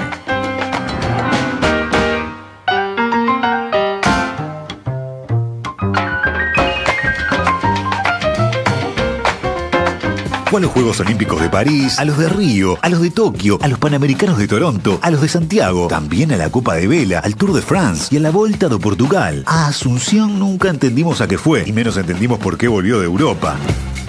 Cómodamente instalado en posición de comentarista, recorre el mundo desde el sillón de Por Decir Algo para ver qué hay en la agenda global. La Agenda 2030. Es la agenda de Henry Kissinger. No, doctor, esa agenda global no. No me niegue la agenda de 2030 porque entonces usted está colaborando. La deportiva. Facundo Castro ya está en posición de comentarista.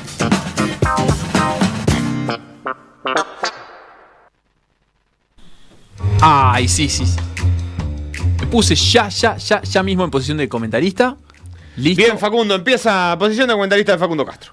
Sí, pero no es de Facundo Castro. Lo tercericé la señal. Hoy me puse en posición de comentarista para dar paso a mi compañero de fórmula, Sebastián Moreira, que hoy trajo preparado un excelentísimo informe sobre el deporte que mejor conoce en el mundo después del fútbol. Excelentísimo.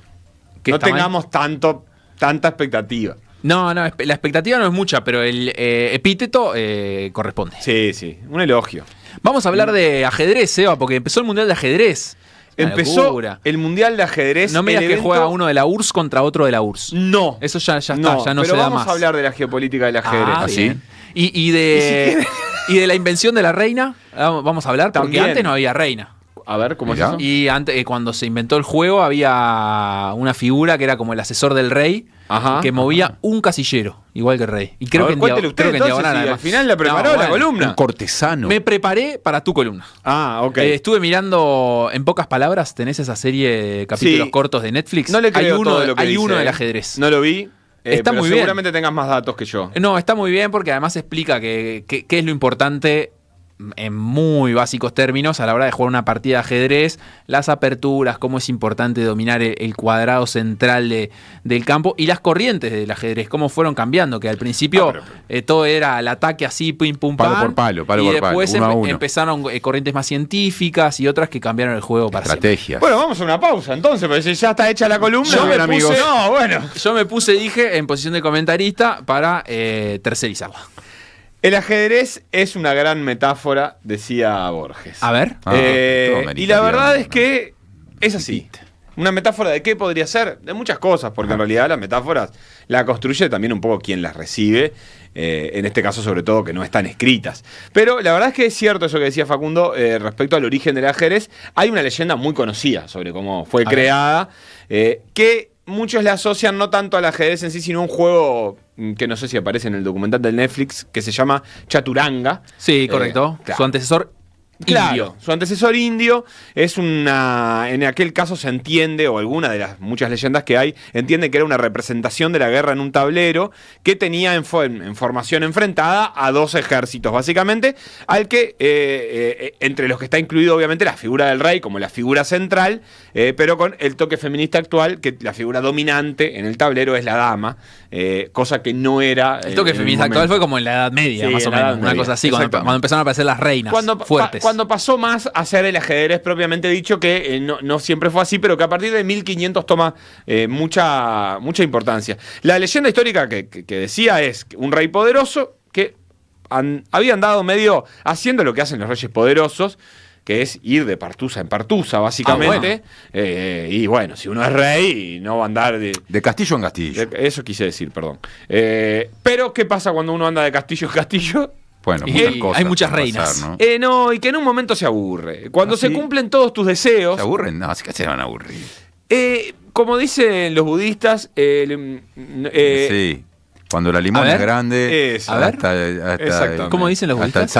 El deseo siempre sirve para movernos hacia adelante, pero también es cierto que la satisfacción del deseo genera una insatisfacción en sí misma, porque ya no está ese deseo como motivación. Perfecto. Esto no sé si lo dicen los budistas, eso fue un agregado. No sabía que hablaban del deseo los budistas. Y este rey, en un momento de tanto satisfacer el deseo, parece que quedó un poco entristecido. Eso cuenta la leyenda. Le vino un bajón. Le pegó mal. Perdió la motivación. Lo mismo que le pasa a los planteles cuando ganan mucho. Salen campeones de muchas cosas.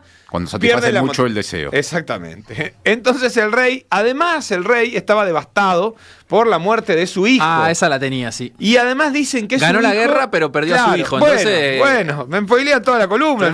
Es que la quiere hacer él. No quiere que vos te Exactamente. Estudio, no valora el profe. No quiere que vos satisfagas tu deseo de hacer una columna. No sé si deseo. No, deseo esta columna con toda mi alma. En fin, entonces estaba muy triste. Todo un bajón. El rey, un bajón. Entonces, ¿qué hace un rey que es un bajón? Bueno, le pide a toda esta gente que tiene alrededor, bueno. Hagan algo. Claro, me estoy muriendo de pena acá. Cuando ya los amigos no lo quieren escuchar. Y además el rey no tiene amigos, tiene solo alcahuete, gente que lo acompaña, pero que no tiene ganas de estar con él. Y que debe ser destratada en la cabeza del rey. Exactamente. Se le debe exigir, dale, así. Claro, y ahí el que te da no lo hace con muchas ganas. Porque lo está haciendo apretado, ¿viste? Entonces hace lo mejor que puede, pero no con muchas ganas. Entonces finalmente el rey agarró al súbdito más inteligente que tenía. Algunos dicen que se llamaba Sisa. No sé si eso... yo me lo miro a Facundo, que es el único que estudió. Sí, realmente. estudié. Era tal cual. Y le dijo, haz algo que me divierta. Y el Sisa se puso a trabajar de día a noche, a pensar. Ideó este juego que podría haber llamado chaturanga, que representa la guerra de alguna manera y que lo pone al rey como figura central, claro. y al resto laburando para salvarlo a él, que no se mueve mucho, está más bien quieto. El rey tiene movimiento. Está en el trono. Yo lo interpreto como una pequeña crítica de Sisa. Pero capaz que no. Como vos sos el atorrante que se para acá, se mueve para un costado, para el otro, y estamos todos acá poniendo el cuerpo en la batalla. Eso por lo menos con una lectura actual. Capaz que en ese momento eso era un valor que todos laburaran para vos. Es una de las metáforas. Es una metáfora, exactamente. A esto, mucho después le llamaríamos ajedrez. Y esto lo inventé yo. Aparentemente jugaron una partida, para mostrarles, jugaron una partida, que el súbdito ganó y se dio el gusto de ganarle al rey, por lo tanto, que le dijo, una cosa es perder y otra ser derrotado. A lo que el súbdito le dijo, bueno, en este caso se parecen bastante. Lo escuché hace poco. Las dos cosas, en este caso te tocaron las dos. Fue rey. Me parece que es una frase histórica del ajedrez. La cosa es que el rey quedó tan encantado, y acá viene la historia que sabe todo el mundo, que es la de los granos de arroz. O de trigo. Bueno, yo no soy todo el mundo, así que adelante. El rey le dice, esto es un juego espectacular. Lo mejor que vi en mi vida. Bien. ¿Sabes qué? Elegí lo que quieras del reino, va a ser tuyo. Y Sisa, que lo que tenía de inteligente lo tenía de canchero, además, le dice, porque era un poco hijo de puta, Sisa, hay que decirlo. Era vivo. Era un poco, pero vivo. Pero el punzante que le roba a un rey tiene 100 años de... No, la ¿Qué le pidió? ¿La corona? No, le dijo, no te preocupes, quiero un grano de trigo en la primera casilla del tablero, en las que me lo dupliques para la segunda. Serían 2, esto para la gente que está escuchando. Claro. ¿no? La tercera, me lo duplicas de vuelta, serían 4, y así sucesivamente. Con todas las casillas. Y llegó hasta ahí él con la explicación. Se la dejó como que era poquito. La tiró. No le dijo toda la cuenta. La ¿Y tiró. cuántas casillas son? 64 casillas. Y se iba a ir duplicando. El rey dijo, se ofendió el rey. ¿Por qué? Exponencial. Claro, pero el rey se ofendió porque interpretó que era poco lo que le pedía. Claro.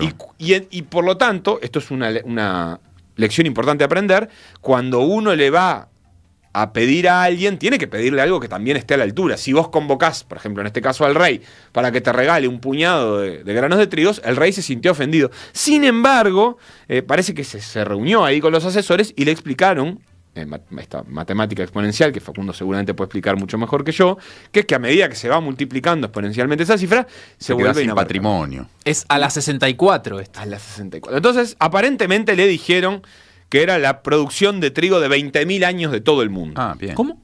20.000 años. Es un dato ahí que es inchequeable. Realmente. Poquito grano había en esa época. Es inchequeable. No era transgénico, eso está claro. No, era todo orgánico, producido manualmente. Era esa deuda, y después viene la de Argentina con el FMI. No sé si después, Todavía está embargado el rey. Cuestión que el rey, a ellos ya no sé qué pasó. ¿Vos sabés qué pasó? Le debe haber mandado a cortar la cabeza por hacerse Claro, y como un buen rey. ¿A qué sos rey? No, pero no tengo ni idea qué pasó. Pero ahí se empezó a popularizar. O sea, lo que pasó es que nació el ajedrez, que es lo más importante del mundo.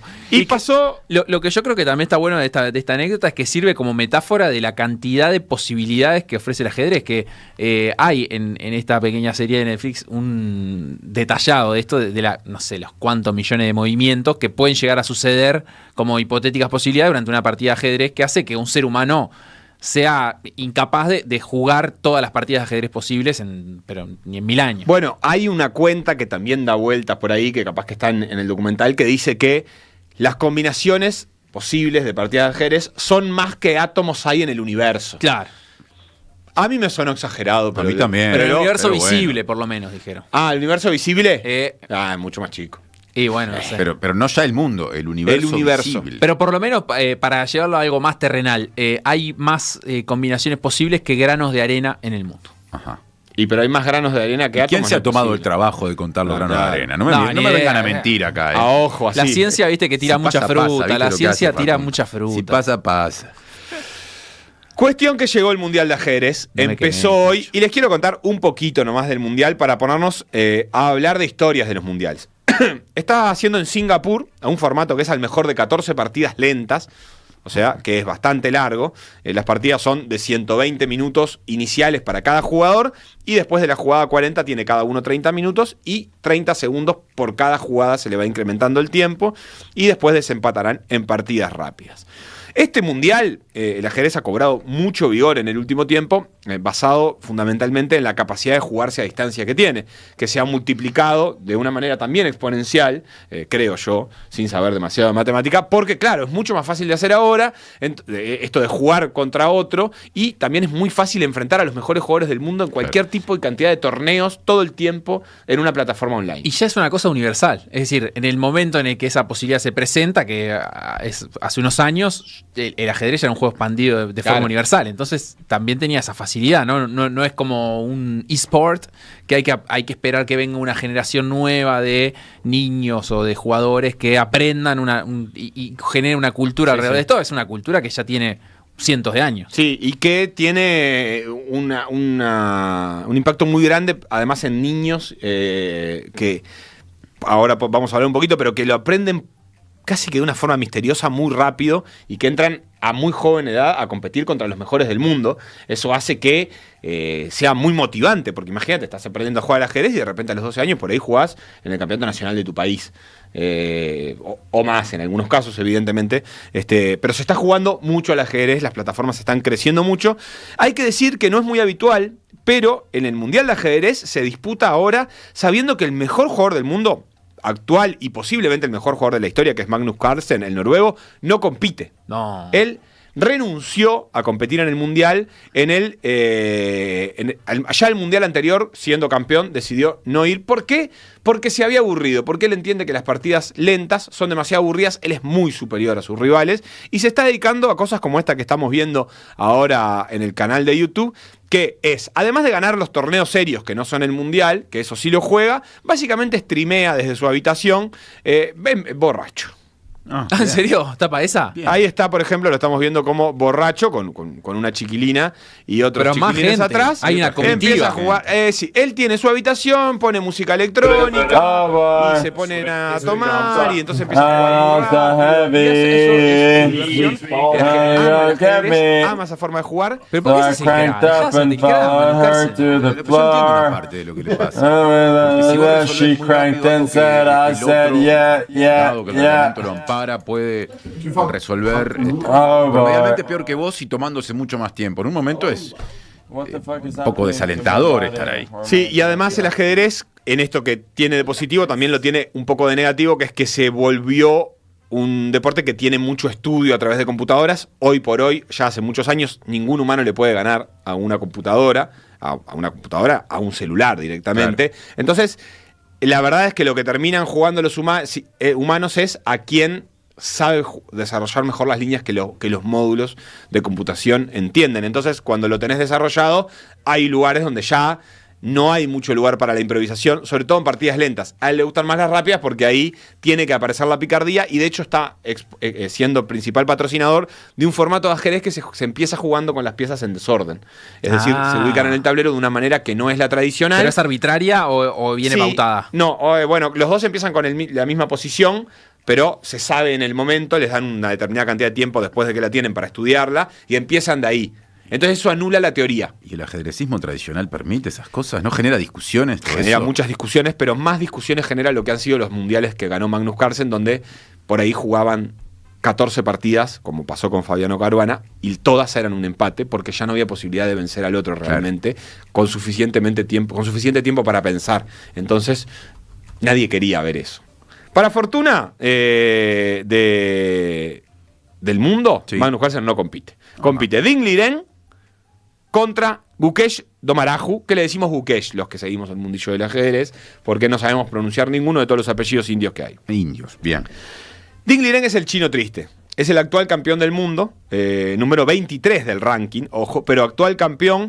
Y llegó acá, después de ganarle la final a Nepo, en este final que si Conrado tiene por ahí, podemos poner, porque hay relato, y yo quiero que Tincho vea lo que es un relato de ajedrez. Este momento es en el desempate. Se supone que nos vamos a 5+3. Está buscando petróleo Nepo, Ding Liren está buscando cosas.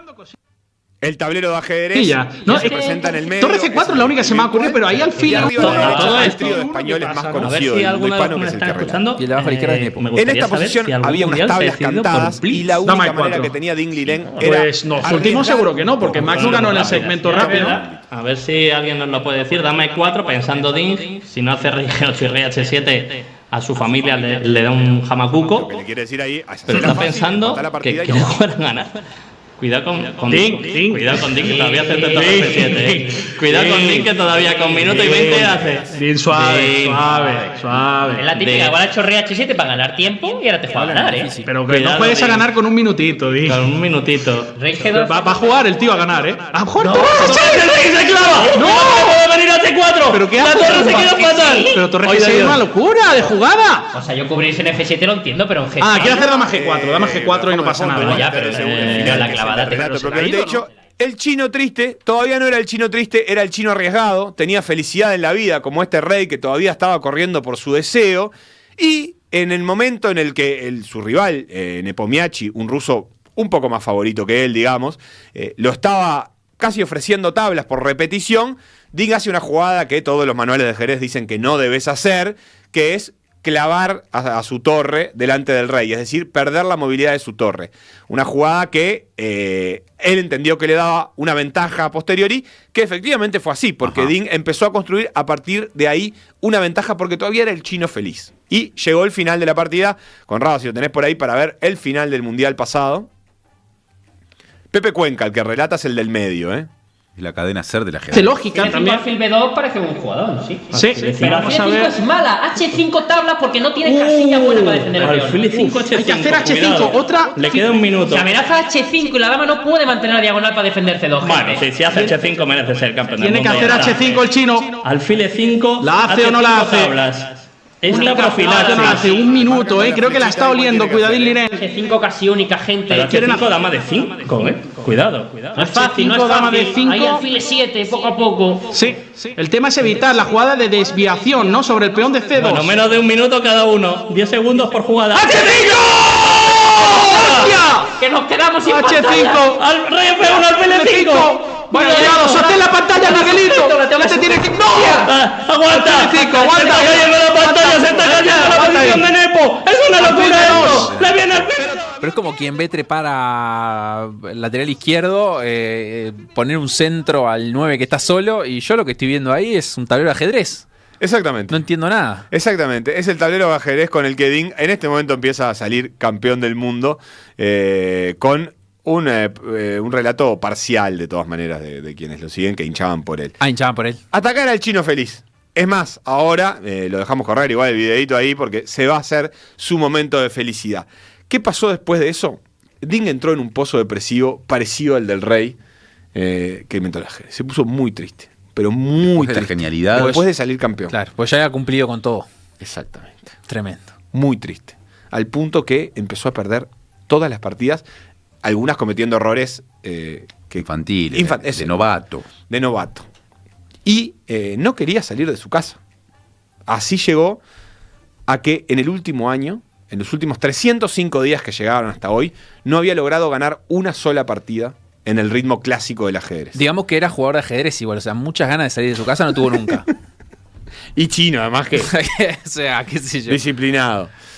Cuestión que tiene que jugar igual el Mundial, se presenta porque en realidad podía renunciar y enfrente tiene a Gukesh, el indio valiente, que es el número 5 del mundo, tampoco es de los mejores, pero viene en ascenso y tiene apenas 18 años. Y es un ganador del torneo de candidatos, que es como el gran torneo donde compiten los 8 mejores ajedrecistas para poder desafiar al campeón mundial, que es Ding Liren. Y de ahí Gukesh salió campeón. Ahí lo tenemos, mira, el chino cuando fue campeón la vez pasada, ese es su rostro de felicidad del chino, es muy poco expresivo. Realmente. No hagamos el chiste de Bentancur. No, por favor. Es casi un llanto. ¿Sabes con quién estás hablando? Podría pensar una persona que no sabe lo que ocurrió, que perdió. Sí. No que ganó a jugar por el gesto. Es muy difícil distinguir. Re quemado se fue Nepo. Nepo tiró las piezas, fue un momento muy doloroso. Se fue mal. Ahí Ding se levanta, pero meneando la cabeza, como quien dice, che, me salió muy mal todo esto. Estoy usando palabras que no hieran sensibilidades, ¿no? ¿Qué? Me salió muy mal todo esto. Okay. Uno en general en la vida lo dice de otra forma. Cuestión que empiezan a disputar el Mundial en el día de hoy y solamente les quiero decir que lo pueden seguir por YouTube, por chess.com Hoy Ding Liren ganó su primera partida en 305 días. Volvió a sonreír. Vamos, Titula el sí. ovación del ajedrez. Se ve que ahora se construye el mito de que solamente juega en mundiales. Puede ser. Al revés de Carlsen. Capaz que lo motivó, efectivamente. Claro, Hoy dijo, ganó con negras, además. 305 días no son nada. ¿Ganar con negras es más difícil? Sí. Sí. En general, a este nivel se entiende que sacar unas tablas con negras es un ¿Mueve éxito. blancas primero? Mueve blancas primero. Perfecto. Y Mueve ahí blancas primero. o sea, llevas el partido donde vos querés. Decidís la apertura, aunque lo cierto es que a este nivel el otro también con cada movimiento te va guiando, pero bueno, ellos saben cientos de aperturas en las que definirán eso. Esto fue el Mundial de Ajedrez que pueden ver hasta ahora si quieren. Yo les recomiendo ver los resúmenes de Pepe Cuenca que duran 10-15 minutos y que son muy emocionantes para no ver 6-7 horas de partida. Claro. Pero si ustedes desean ver 6-7 horas de partida y hay gente en la audiencia que quiere ver. Abandonar sus actividades, su vida social, No, ¿cómo su trabajo. Ajedrez y de ver- compañía.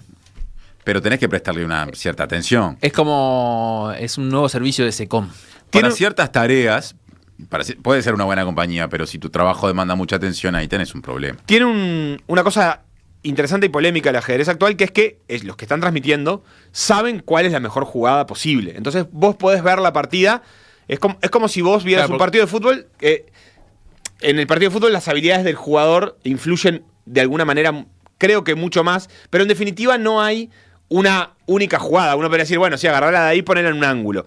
Bueno, esa sería la mejor jugada posible, hacer el gol. Vos estás viendo eso sabiendo cuál es la mejor jugada posible porque el módulo lo dice al instante. Claro, Entonces, la computadora ya ganó. Claro, la computadora ya ganó. La mejor o las 5 mejores. Pero también los comentaristas te aportan lo que se llama la más humana, que es una forma de definir en el ajedrez a que si la que dice el módulo no es humana, estos tipos que relatan son jugadores que están en el top 100 del ranking, no son comentaristas, además son jugadores y grandes maestros que pueden jugar, que han sido en algún caso campeones de España, etcétera.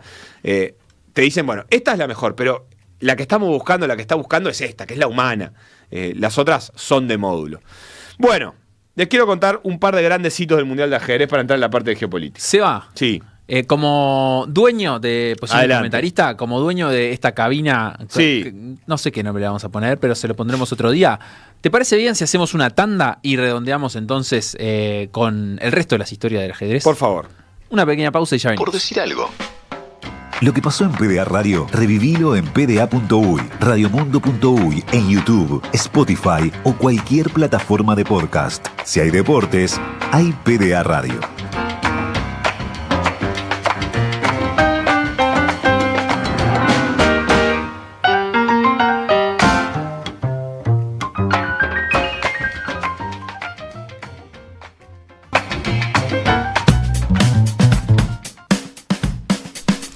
Estamos de vuelta para hacer más enroques y seguir hablando de ajedrez en esta interactiva columna que Sebastián Moreira nos está planteando con motivo de que empezó el Mundial de Ajedrez y bueno, esto que repasábamos en el bloque anterior, eso lo van a poder volver a escuchar cuando ustedes quieran, on demand, Spotify, YouTube, donde sea. Pero ahora vamos a hablar de... Ahora vamos a hablar de grandes hitos de los mundiales de ajedrez que representan también concepciones del mundo de cada época. El primero que les quiero contar es en 1927 en Buenos Aires. Es el mundial entre Capablanca y Alekhine. Es la historia de Capablanca, es una historia de las conocidas del ajedrez, del mundo del ajedrez, porque fue un ajedrecista cubano, una Cuba de otra época. Sí. Él se convirtió en uno de los grandes orgullos del pueblo cubano. Muy previa a la revolución, querés decir. Sí, muy previa a la revolución.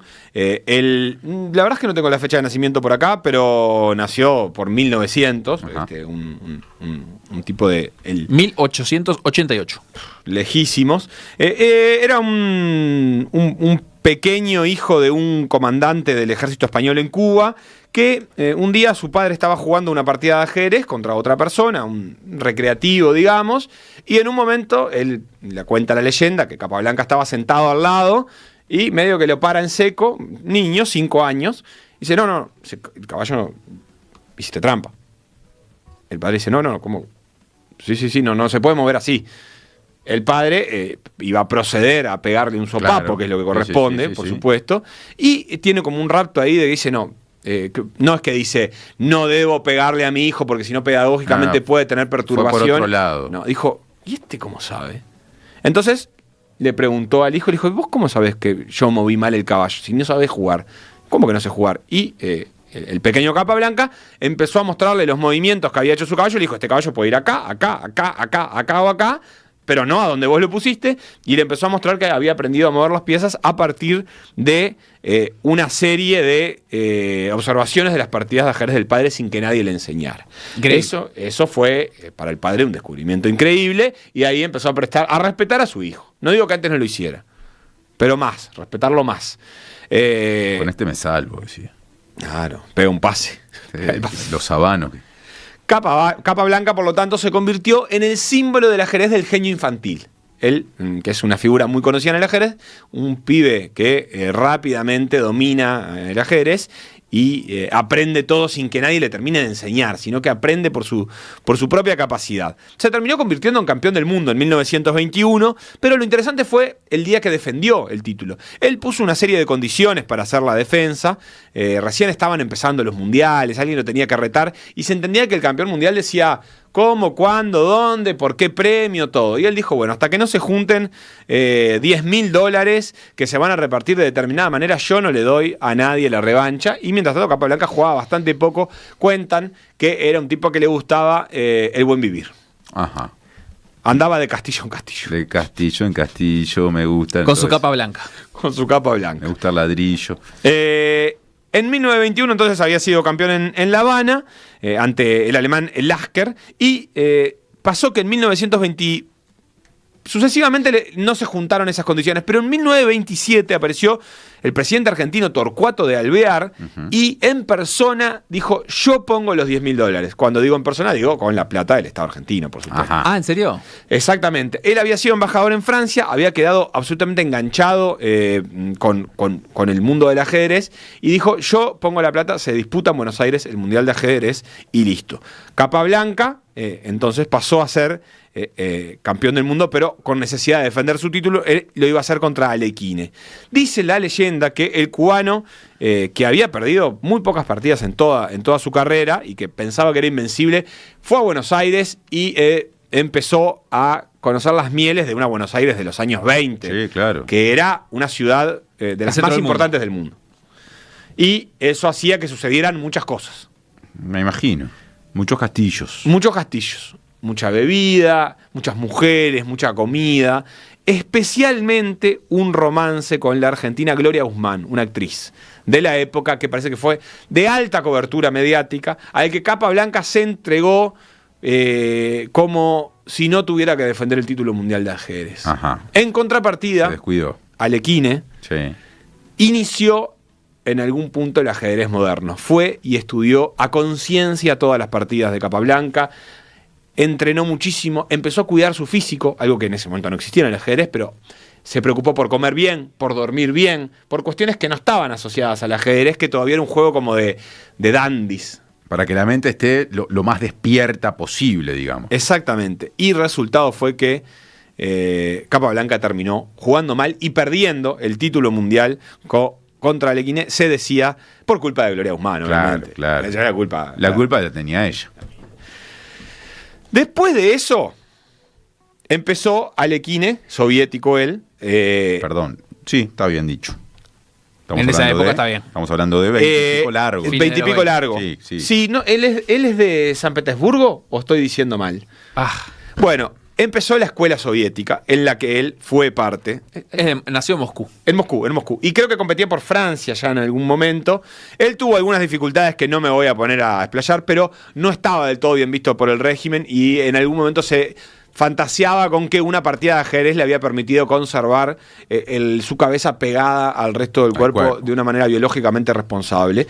En algún momento se decía que incluso había sido Trotsky quien había decidido eso, pero parece que eso es un mito que se pueden encontrar por ahí. Cuestión que ahí empezó el dominio de la escuela soviética del ajedrez a partir de que el Estado decidió que como el ajedrez era el juego o el deporte de la gente inteligente, ellos tenían que demostrar que los soviéticos eran los más inteligentes, y después de la Segunda Guerra Mundial empezaron a poner mucha plata en sus ajedrecistas. De la Segunda recién. En general, sí, de la Segunda, porque también durante un tiempo no había exactamente un campeonato mundial, etcétera, pero a partir de ahí sí, y lograron poner a Botvinnik como campeón del mundo reinante muy rápidamente y a tener cientos de partidas de ajedrez entre soviéticos, donde los únicos que salían campeones del mundo, desde ese momento hasta Bobby Fischer. Sí, pero contando la última que perdió Kasparov, que creo que fue en el 2004, ya con bandera rusa, fueron casi 80 años donde solo Bobby Fischer interrumpió. Y esa partida es una de las partidas más emblemáticas de la historia del ajedrez, que es Bobby Fischer contra Spassky en Islandia, que es una historia espectacular. Porque Bobby Fischer es lo contrario, un niño prodigio, era un niño que era un desastre jugando al ajedrez, hijo de una madre que parecía que la estaban espiando desde la Unión Soviética porque ella había nacido en la Unión Soviética y había estudiado medicina y la habían quedado siguiendo algunos espías. Alguno de ellos podría haber sido el padre de Bobby Fischer. Era todo un lío. No se entendía muy bien la historia de Bobby Fischer, ni siquiera de dónde sacaba su apellido, que era de un padre que no vivía con la madre, pero aprendía ajedrez de uno que era el tío y la iba a visitar. ¿Nacido en Estados Unidos. Cuestión que en un momento Bobby Fischer dice, su frase recordada es: a los 12 años simplemente me volví un buen jugador, sin que nadie sepa bien por qué, y ahí empezó a competir. Y toda esta historia de él, su bajo estatus social, su inmenso talento, pero también la cuestión novelesca de que no se sabía exactamente cómo estaba compuesta esa familia, lo empezaron a hacer conocido. El chiquilín de Brooklyn que se sobrepone a la pobreza, huyendo de la Unión Soviética, ni más ni menos, además, su madre. En un torneo hizo una partida que es recordada como la partida del siglo para algunos, ganándole a un gran maestro que se llamaba Donald Byrne, muy conocido de la época, y ahí empezó a ser cada vez más y más conocido y a tener más y más participación en los mundiales, en los campeonatos, hasta que logró ser el retador de Boris Spassky en 1972 en un match que se jugó en Islandia y que fue entre el 11 de julio y el 31 de agosto, que es lo que duran las partidas de ajedrez. Claro. O sea, 2 meses, casi 2 meses. En plena Guerra Fría. En plena Guerra Fría. Esto es interesantísimo porque, para empezar, había que lograr que un estadounidense y un soviético se sentaran a jugar en una mesa de ajedrez, por eso fue como en un territorio neutral, digamos. Ajá. Fischer estaba absolutamente loco, totalmente loco. A la primera partida no fue, por ejemplo. Nadie sabe muy bien por qué, pero no fue. Se la ganó Spassky. La segunda la perdió con un error que se considera impropio de su carrera. De los que no podés cometer a ese nivel. Exactamente. De los que nadie comete. Nadie, no lo comete ni nadie. Él lo hizo. Después ganó la tercera partida y a partir de ese momento encaminó. Pero en el medio, él presentó una serie de demandas que, por ejemplo, incluyeron un dato que voy a decir antes. Lo convenció Henry Kissinger de que viajara a Islandia. Ajá. Él en un momento se empacó y dijo que no iba a viajar nada. Estaba en Nueva York y no se quería tomar el avión. Y como cuando Valle lo fue a buscar a Obdulio de la casa antes del Mundial del 50, fue Kissinger a buscarlo y le dijo: no, escúchame, esto es muy importante para... Es un papelón. Es un papelón. Es un papelón. Aparte a Kissinger, con lo que le gustaba ganarle a los soviéticos. Claro, pero en el 75 no se presentó efectivamente después. Claro, en el 75 no se presentó. Después, cuando estaba ahí... exigió, por ejemplo, él dijo que las cámaras de fotos que sacaban fotos lo distraían y que por eso había perdido, y exigió y logró que se retiraran las cámaras de fotos a no sé cuánta distancia. Y la tercera parecida a la de Milei con los tosedores. Sí. Lo que pensé fue en eso, que también perdió el debate por eso. Pero ganó la elección. Algo parecido a lo que le pasó a Bobby Fischer. En la tercera directamente logró convencer a Spassky que la jugaran en otra habitación, no en la principal, sino en una habitación que no tuviera ruidos. Bueno, así fue agregando cosas como, por ejemplo, hizo que examinaran su silla porque decía que le habían infiltrado los servicios de inteligencia soviéticos para no sé qué corno, cosa que al final no había. Pero la cuestión es que Bobby Fischer terminó ganándole a Spassky. Ellos tenían un buen vínculo de todas maneras y terminó siendo campeón del mundo. Pero después de esa partida desapareció totalmente del ajedrez competitivo, rechazó todas las invitaciones para jugar en torneos y campeonatos y de hecho terminó considerándose que no se presentó a defender el título. En realidad no es que no se presentó porque no dio la defensa del título y le dieron el campeonato, le retiraron el campeonato del mundo porque no quería ponerlo en juego. No solo eso, finalmente Fischer regresó después en 1992 a jugar una partida contra Boris Spassky en Yugoslavia como símbolo de la unión de Estados Unidos y Rusia, de la unión post caída del muro, sí, claro, como lo que había sido el símbolo de la Guerra Fría, lo reproducimos en los 90. Jugaron una partida, pero supuestamente violó las sanciones que había de la ONU contra Yugoslavia en aquel momento y terminaron librándole una orden de arresto de Estados Unidos y de hecho lo pusieron, no lo arrestaron, pero después, 10 años después, lo arrestaron en Japón por estar usando un pasaporte de trucho de Estados Unidos. Fantástico. Y cayó en cana. Final Tremendo, espectacular, final de Bobby Fischer. Hay varias películas sobre eso que pueden buscar y que recomiendo altamente. Y bueno, creo que hasta acá ya está. Sí, yo quería complementarte con un dato que es esto que vos mencionabas. Entre el 48, que fue la primera vez que ganó un soviético. No la primera vez que ganó, bueno, sí. En definitiva sí, porque Alekhine figura como francés. Claro, figura como francés, pero tramposo. Ganó Botvinnik en el 48, después de la guerra, o sea, en el primer torneo de posguerra, en el primer mundial de posguerra, hasta el 2000, cuando ganó Viswanathan Anand, que fue después 5 veces campeón. Fueron todos los ganadores soviéticos o rusos, con la excepción de esa de Bobby Fischer. Claro, y que tiene un capítulo interesante que es el de Karpov versus Kasparov, que creo que es el que nosotros podemos conocer como un ajedrez mediático en aquel momento, porque representaban justamente la caída de la Unión Soviética, con Anatoly Karpov como el representante del sistema, todavía el hijo del sistema soviético del ajedrez, pero también del sistema soviético en general, y con conexiones con el Partido Comunista como declarado militante y con Kasparov como el reformista, la persona joven, liberal, claro, que venía de Yeltsin a romper eso. El último es... Se enfrentaron entre ellos 5 veces consecutivas. Sí, la primera... ¿De qué años hablamos más o menos? El 10 de febrero, del 10 de septiembre de 1984, la partida terminó el 9 de febrero de 1985, anulada. El presidente de la FIDE, después de 48 partidas en 6 meses prácticamente, decidieron suspender el torneo porque decían que ninguno quería competir, aunque hay que decir que en ese momento Kasparov se le estaba viniendo en el tanteador a Karpov. Ajá, en realidad, claro, todo esto fue previo a la caída de la URSS. Yo entendí que había sido en los años posteriores, así que en todo caso de Gorbachov más que de Yeltsin. Claro. Se extendió hasta el 90. El 90 fue la última vez que se enfrentaron. Todavía URSS. Todavía URSS, pero como el símbolo de... porque Karpov empezó a perder. Uno era la perestroika. Claro. Y se me va el otro término, la glass, no sé cuándo. Y bueno, y el otro era la reivindicación de la ortodoxia. Claro, como no sé cómo no tengo muy claro cómo se habrá vivido en aquella época. Ya se podía hablar un poco más, creo. Ajá, corre por tu cuenta. Y bueno, y habría algunas opiniones. Sé que Kasparov, a pesar de que era como opositor, tampoco era que se paraba ahí a decir yo vengo a derrocar a Karpov y al régimen soviético, ni nada por el estilo. Él fue muy crítico de Putin. Después seguramente alguna gente recuerde que él ha aparecido en algunas marchas y declaraciones contra el gobierno de Vladimir Putin. Que es algo que no es sencillo de hacer, digamos. Que no es sencillo de hacer, pero que es muy inefectivo, además. Sí. Ineficaz. Bueno, depende cuál sea tu objetivo. Si está en el problema, es muy eficaz. Hasta ahí mi posición de comentarista, Facundo Castro. Muy buena. La verdad que me salió bien esta tercerización. Trabajé poco, no te pagué un peso y aprendí muchísimo. Y aparte yo te estaba mirando, estabas contestando mails mientras él hablaba. Sí, exacto. Atendiendo a la oficina para el próximo lunes, que voy a ver con quién lo hago, ¿no? Porque yo ya no vuelvo. Hay que tercerizar de vuelta. No, o sea, el mundial va a durar mucho, o sea que lo podemos repetir incluso la misma columna, haciendo de cuenta y solamente decimos cómo va el tanteador y ya está. Y ni venimos. Ni venimos, ¿no? ¿Para qué vamos a venir? ¿Para qué vamos a venir? Bueno, estamos así como nos queremos ir, estamos llegando al final de este, por decir algo, día lunes postelectoral. ¿Habrá secretario o secretaria nacional del deporte designado o designada el lunes que viene?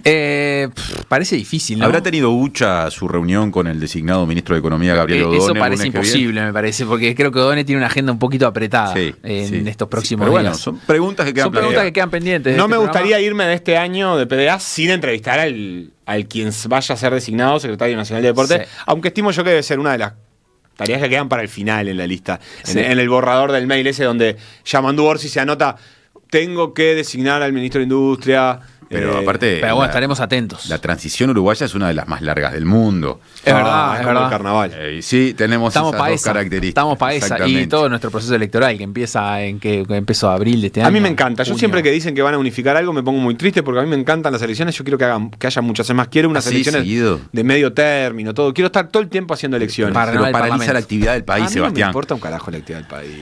Bueno, y lo que sí te puede importar un carajo es mañana se empieza a definir el campeonato uruguayo, ¿eh? Ojo, ¿Cuándo? ojo, estamos hablando de fútbol. Y no sé, mañana hay fecha, penúltima de clausura, la tiro por ahí. Uruguay, esto es un combo así de noticias. Uruguay clasificó a la AmeriCup en básquet. No, pero tenés que... Todavía queda una doble fecha en febrero. Hay que terminar de había decirlo dudas primero. de que lo No, es para que la gente googlee. ¿Había alguna duda al respecto? Italia salió campeón de la Copa Davis. Pero yo me quedé con el no había básquet. dudas, no había dudas. Le ganamos a Paraguay en Paraguay y quedan dos partidos más todavía para la ventana de febrero, pero no se le ya gane a clasificó Paraguay en Paraguay. a este AmeriCup que se disputará en Nicaragua en 2025, así que lindo Uruguay. ¿Qué más? Por decir algo, un programa que a las 22:59 habla de la definición del campeonato uruguayo. Y este sábado, para la gente sanducera, no se pierdan la Liga Sudamericana de Básquetbol Final Four, que recibe Nacional en Paysandú. ¿En serio? ¿Sabes en dónde, no? Va a jugar en el remozado 8 de junio. En el remozado 8 de junio. Inaugurado, claro. Sí, Claro. Que podría hacerse además de alguno de los partidos de la selección en febrero. Así que mucha actividad deportiva para el 8 de junio, estaría precioso. La velocidad con la que enganchaste temas en este ¿Viste? minuto deportivo. Yo ya no entendí qué pasó. Final. No, pero es increíble, porque todo se conecta con todo. Es para que la gente no se vaya y se quede bien hasta el final, ¿viste? Y, Nacional Defensor juega el sábado, la semifinal de la Liga Sudamericana de Básquetbol. Va a haber deporte? un finalista uruguayo. ¿Tenis? No, básquetbol. Y a partir de mañana, Uruguay Handball femenino se juega la clasificación al Mundial en Brasil, en Niterói. En días consecutivos, del miércoles al sábado, tenemos que ganarle a todos. Al lado de Río de Janeiro. Vamos primero con Brasil, después con Argentina, esas son derrotas seguras. Después viene Chile, El Salvador y Paraguay, y esos hay que ganar. Capaz que lo quieren hablar fuera del aire porque Galgo está ya con la campera puesta. ¿eh? Ah, ya se fue. Galgo. Uy, ¡Ey! ¡Galgo! ¡Volvé! Pero dejó todo prendido. Bueno, nos vamos. Por decir algo. Chau. Lo que pasó en PDA Radio, revivilo en pda.uy, radiomundo.uy, en YouTube, Spotify o cualquier plataforma de podcast. Si hay deportes, hay PDA Radio.